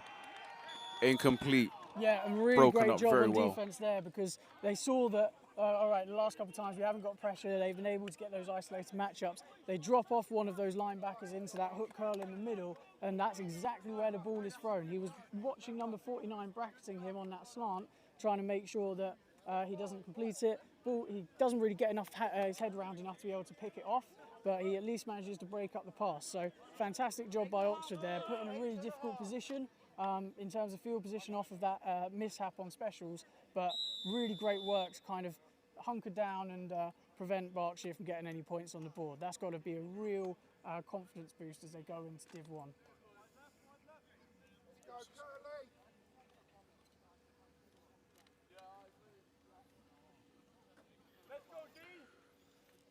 Now, 1st and 10 for the Oxford Saints. Second QB still in there. Fielden next to Maggio in the backfield. Fielden drops back to throw, throws a screen, finds Maggio, who has some space to run, drops a guy, number 25, and gets taken down. And it looks to me like he's staying down just past the 25-yard line, just before the 30-yard line, and Maggio is slow to get up. Yeah, trying to work that running back screen. Really good play call, but obviously unfortunate to see the player injured. Hopefully he's not down too seriously. Thank you for the update from Ben. Leicester up 33-6 against Birmingham. So as we said, all teams winning promotion and being relegated, assuming the scores stay as they are. As people are calling for water, I've got my drink over here. And as the players are having a water break, and you guys may be going on a bathroom break, just always remember that while you may be on a break, there is always an opportunity to check out the trailer for Warlord, which is out now on Amazon Prime, a new movie sponsoring us today, starring Billy Boyd from The Lord of the Rings, alongside cast members from the Baldur's Gate 3, Harry Potter, and Battlestar Galactica. That movie is out now on Amazon Prime. Definitely give that trailer a watch while you're on your bathroom break, while there is currently a water break today. Very smoothly done, Kwame. Well done.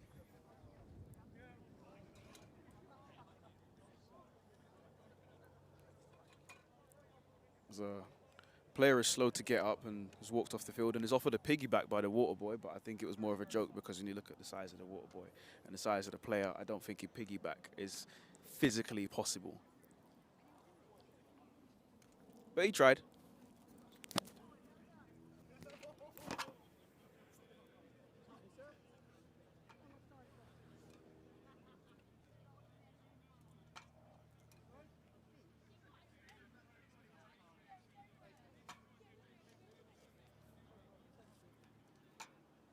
My word, I've got some news for you. Our correspondent Gary has given us some information. East Kent Mavericks have just missed a field goal and they still trail the Wembley Stallions 14-11. Wow, that's a bit. A That's missed field goal That is in incredible. the fourth quarter. What a tight game that sounds like it's been, which is different to what we've seen today in our game, but also this is a unique experience as a promotion relegation game. So not every game has to be a close game to be a special game. Speaking of which, I'm going to try and find that stream right now. I'm going to see if we can tune in because this game here, I mean, it's pretty clear who's going to win, and we're into the fourth quarter, deep into the fourth quarter at this point as they're just coming back with 8 minutes left.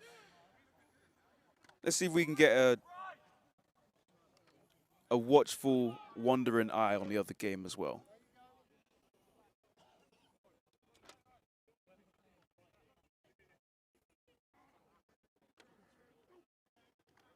Fielden looks to throw a screen, finds Mike Bird on the sideline, gets grabbed and not before he gets forced forward for a few extra yards. He forces his way forwards on the would-be tackler and gains, I want to say, close to about 7 yards. And that is a good 6-7 yards to bring up 3rd and short. Yeah, I think at this point, every play that takes time off the clock is a blessing for all parties involved. I think that Berkshire, obviously struggling, they, you know, I don't think it's likely they're going to score at the moment. We'll see what they can do. Obviously, they seem to be fighting out there, but you know, they know what's left for them at this point. Mm-hmm.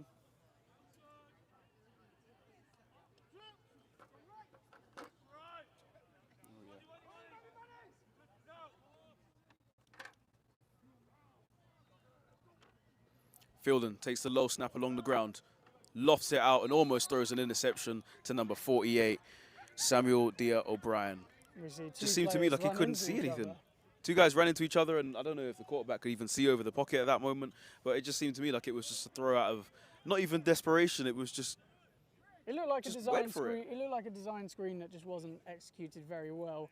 I think we have seen some instances of good execution today, but it has been a very mixed bag. Been a very funny one today with the execution. Some of it has definitely been a bit questionable.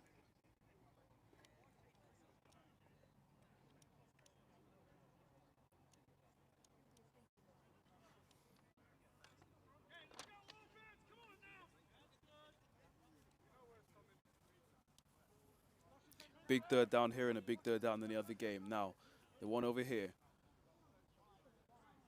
with Sam Fielden in the shotgun and a false start has made that 3rd and mid into a 3rd and long. Somebody's fired.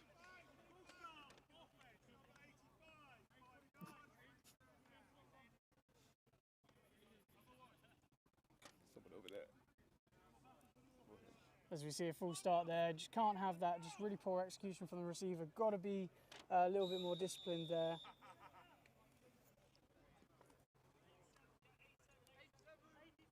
What on earth?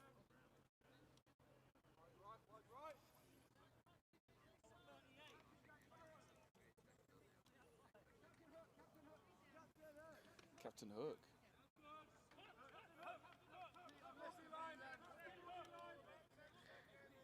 Bro said Captain Hook.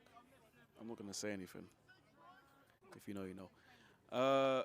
Sam Fielden drops back to throw. Throws the ball. Finds his guy, and it's costing. It's the same as before. He's got the sideline. He's out of bounds. Close to the halfway line. He's out of bounds. And he's going to get marks down at around about the 45, I want to say. Yeah, really nice catch and run there. It seems like they've had good success whenever they've tried to get some of those crossing routes. Those Berkshire defenders not able to break down and turn and get their shoulder down to make the tackle.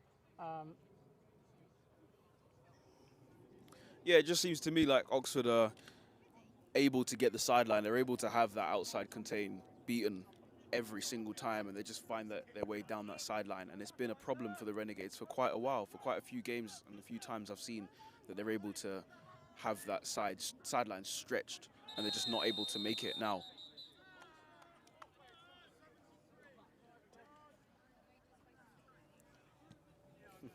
And so we've just seen from the other stream that Wembley are successful and have won the game against East Kent 14-11, and so they will be going into the promotion relegation game against Hertfordshire. So congratulations to Wembley on that. Big congratulations to Wembley. I'm sure everyone over there is feeling on top of the world right now. You know, an undefeated season so far, still in with a shout of an undefeated season. One game to go, and definitely a winnable game considering when you look at how the season has gone for the Hertfordshire Cheetahs. The Wembley Stallions right now will be licking their lips.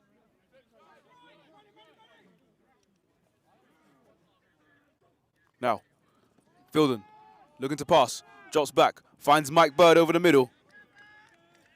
And he gets brought down. Nice there from Oxford. They ran so if you don't know what it's called a Mills concept, where you have the outside receiver on a post, the inside receiver on a dig, trying to sort of high-load a safety, and that receiver there ran a really nice route, sort of bending behind the linebacker, good anticipation from the QB. Want to see more of that going forward. That's really positive play from Oxford.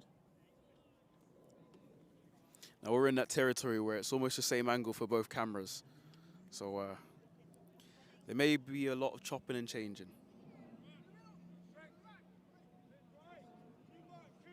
Like so. Sam Fielding almost drops the ball, picked up by Fitzpatrick, who has nowhere to go and gets swarmed down in the backfield. Yeah, and just like you can just see really poor play all around. Dropped low snap, dropped handoff, and then the offensive line was nowhere to be found as there were about 4 players there able to make the tackle for Berkshire. I think that's the second half from Oxford has really been a lot of that, where they've had some really, really good plays.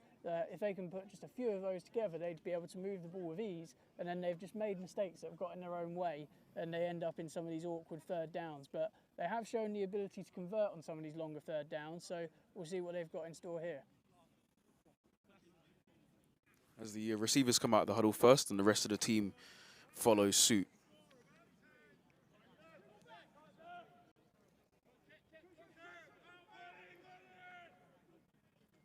Fielding looks to pass, drops back, throws one, finds a receiver.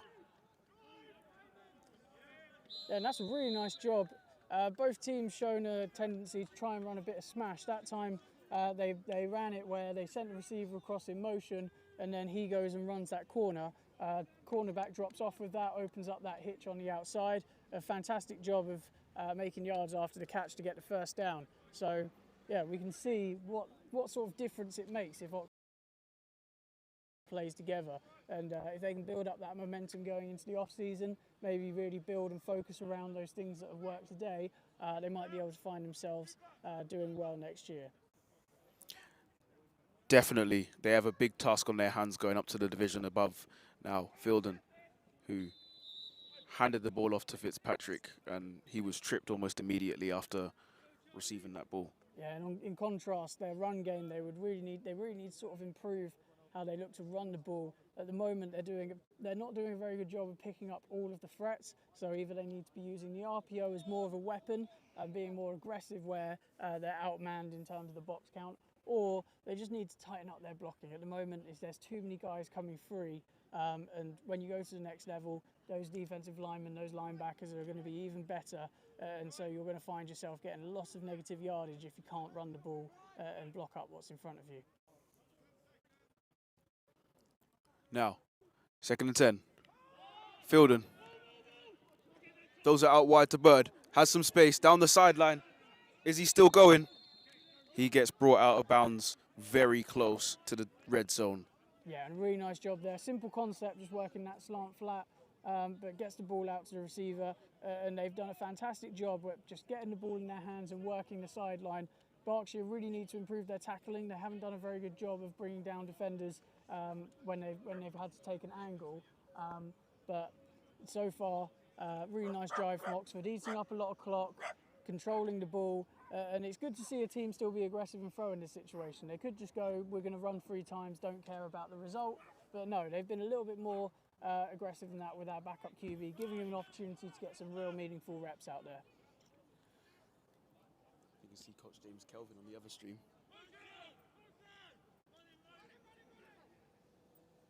Now, Fielding throws out wide. Yeah, Intended for Patrick, but it was nowhere near him. Looks like both players there thought they were the ones that were getting the screen, and so poor pass means that neither of them get it, and likely would have been a tough play to make, leaving that extra defender unaccounted for, not picking him up.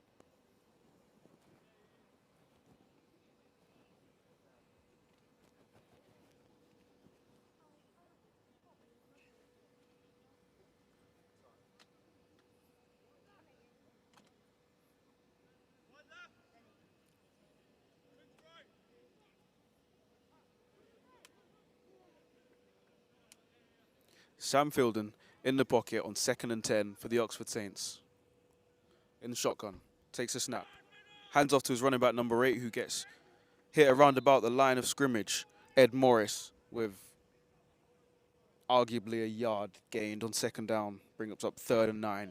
Yeah, brought in some fresh blood in the backfield, and you could see that he had a little bit more burst to him than the running back that was in just previously.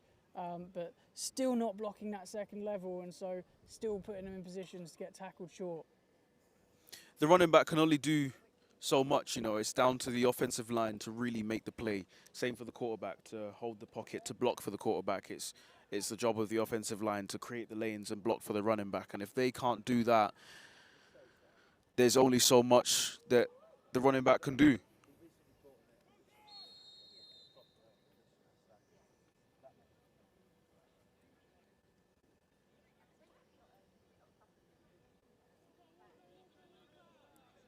Is that a 2-minute warning? No, water. Yeah, is it because it was a timeout or a 2-minute warning?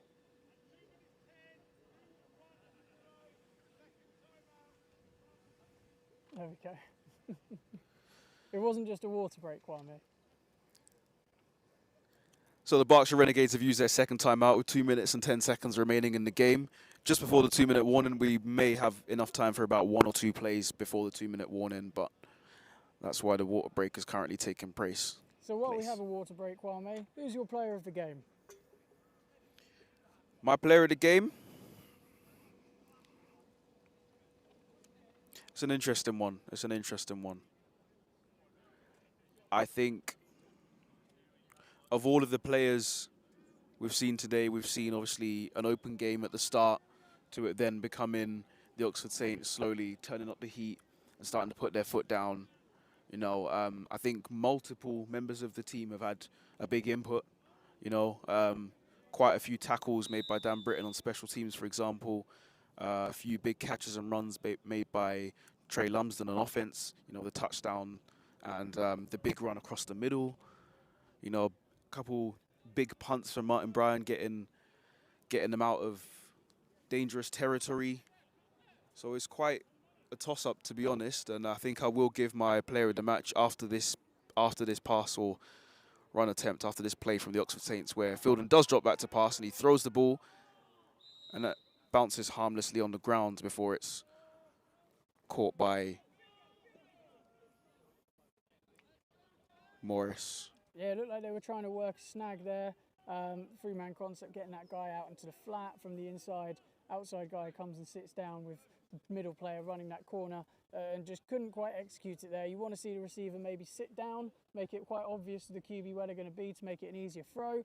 Or if he was trying to throw the corner, he's got to put a lot more velocity on it, as that's not going to get through like that. But it does bring up our first field goal attempt of the day outside of the PATs kicked.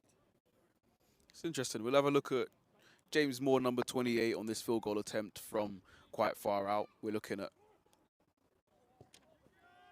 the kick is up. The kick is definitely has the distance, but did it go inside or outside the post? It was no good, just outside the posts. And to answer your question from earlier, I would say, given the timing of the score and the timing of the plays made, I would give my MVP for today to number 12 of the Oxford Saints, Trey Lumsden. The touchdown he scored, being able to just outmuscle 2 defenders to make it 2-score game. I think that was really what changed the dynamic of this game, because the Berkshire Renegades were fighting. They were fighting, and that touchdown really took the steam out of them at that moment. You know, they had the play that was blown dead. They had the opportunity to tie the game, but after that point, I think you could really start to see the attitudes around both teams were changing. Oxford Saints were becoming a lot more positive, and the Berkshire Renegades were starting to internally combust. So I think that was the game changer, and of course the other catches he's made as well to get them out of jail on 3rd and longs and big long 3rd down situations and stuff. It's really, really changed the game. So for me, as this ball falls incomplete, for me, I would say my MVP, number 12, Trey Lumsden. Thank you very much, Kwame. As ball goes incomplete and brings up the 2-minute warning.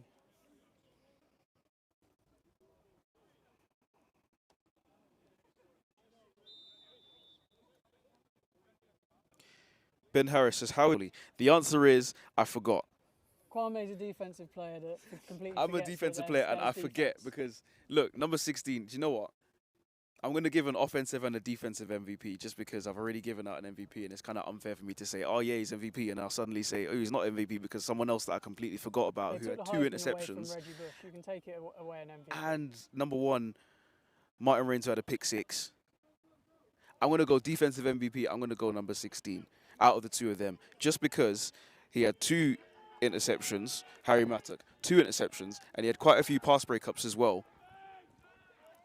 Now, take nothing away from Martin Rains. He had a fantastic game today as well. But this just goes to show Oxford Saints are not going up to Division 1 to be pushed around. They're not going up to Division 1 to be the pushovers. They're going to play some football. They've really come down to Division 2 and rebuilt and regrouped and worked on everything they needed to. And they look a lot stronger than they've looked for the past few years. So, first of all, congratulations to the Oxford Saints.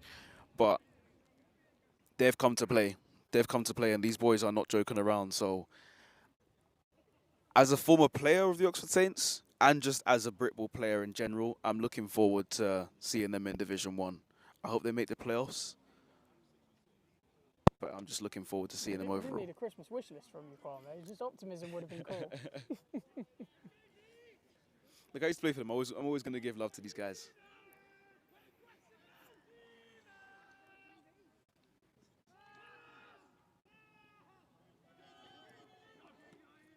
And intercepted again. Number 26 for the Oxford Saints has the ball in his hands. It's an interception from Luan Meredith. And that was a fantastic play to watch. What an interception. It looked like one of the stronger throws of the day from number 13 for Berkshire.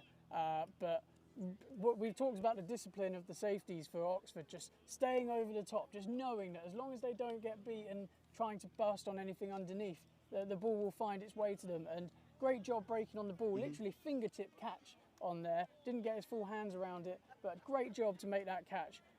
Brilliant job there. Defense has been really strong all day, and they can sort of really hang their hats on the fact that if they go up against a team that isn't strong passing the ball, they have ways that they can punish that.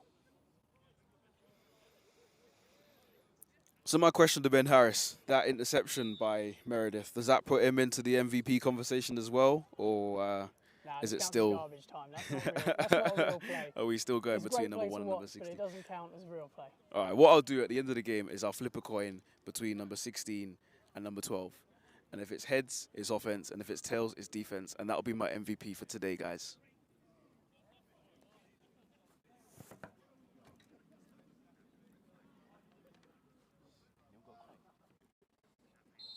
And so we've now reached the kneel down portion of the game.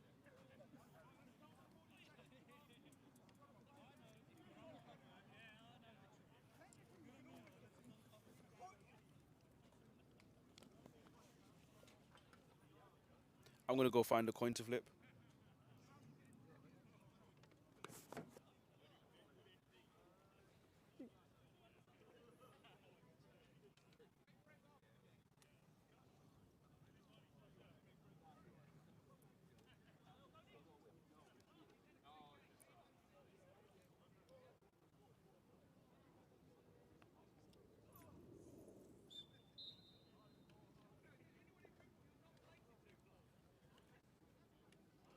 Close enough. Close enough. And so that will be the end of the game. I just wanted to say, I flipped the coin. The coin has landed on heads. And that means Trey Lumsden is our MVP today. Congratulations, number 12, Trey Lumsden of the Oxford Saints. And congratulations to all of the team over in Oxford on their promotion. And best of luck to Berkshire as they try and start their rebuild again, going back down to Division 2. As we see Oxford dumping the bucket over the head coach. Greg Kennedy. He has worked incredibly hard with this team since taking over as head coach a few years ago. You know, the drop down from Division 1 to Division 2 has really helped Oxford regroup and really strengthen. And now they have a really strong unit and a really good culture going into Division 1 next season, and it'll be exciting for them. It'll be interesting to see how they get along. And so thank you very much for those of you who all watched along. I hope you enjoyed the coverage and the game that we brought to you. And just final time to say thank you. If you enjoyed watching this and want to support the people that support us over here at Sport Tank, then go and watch Warlord. That's who's bringing you the game today. It's a new movie with Billy Boyd from Lord of the Rings. It's alongside other cast members from Baldur's Gate 3, Harry Potter and Battlestar Galactica. Go and watch that. Thank you very much again for watching along, and we will see you next time.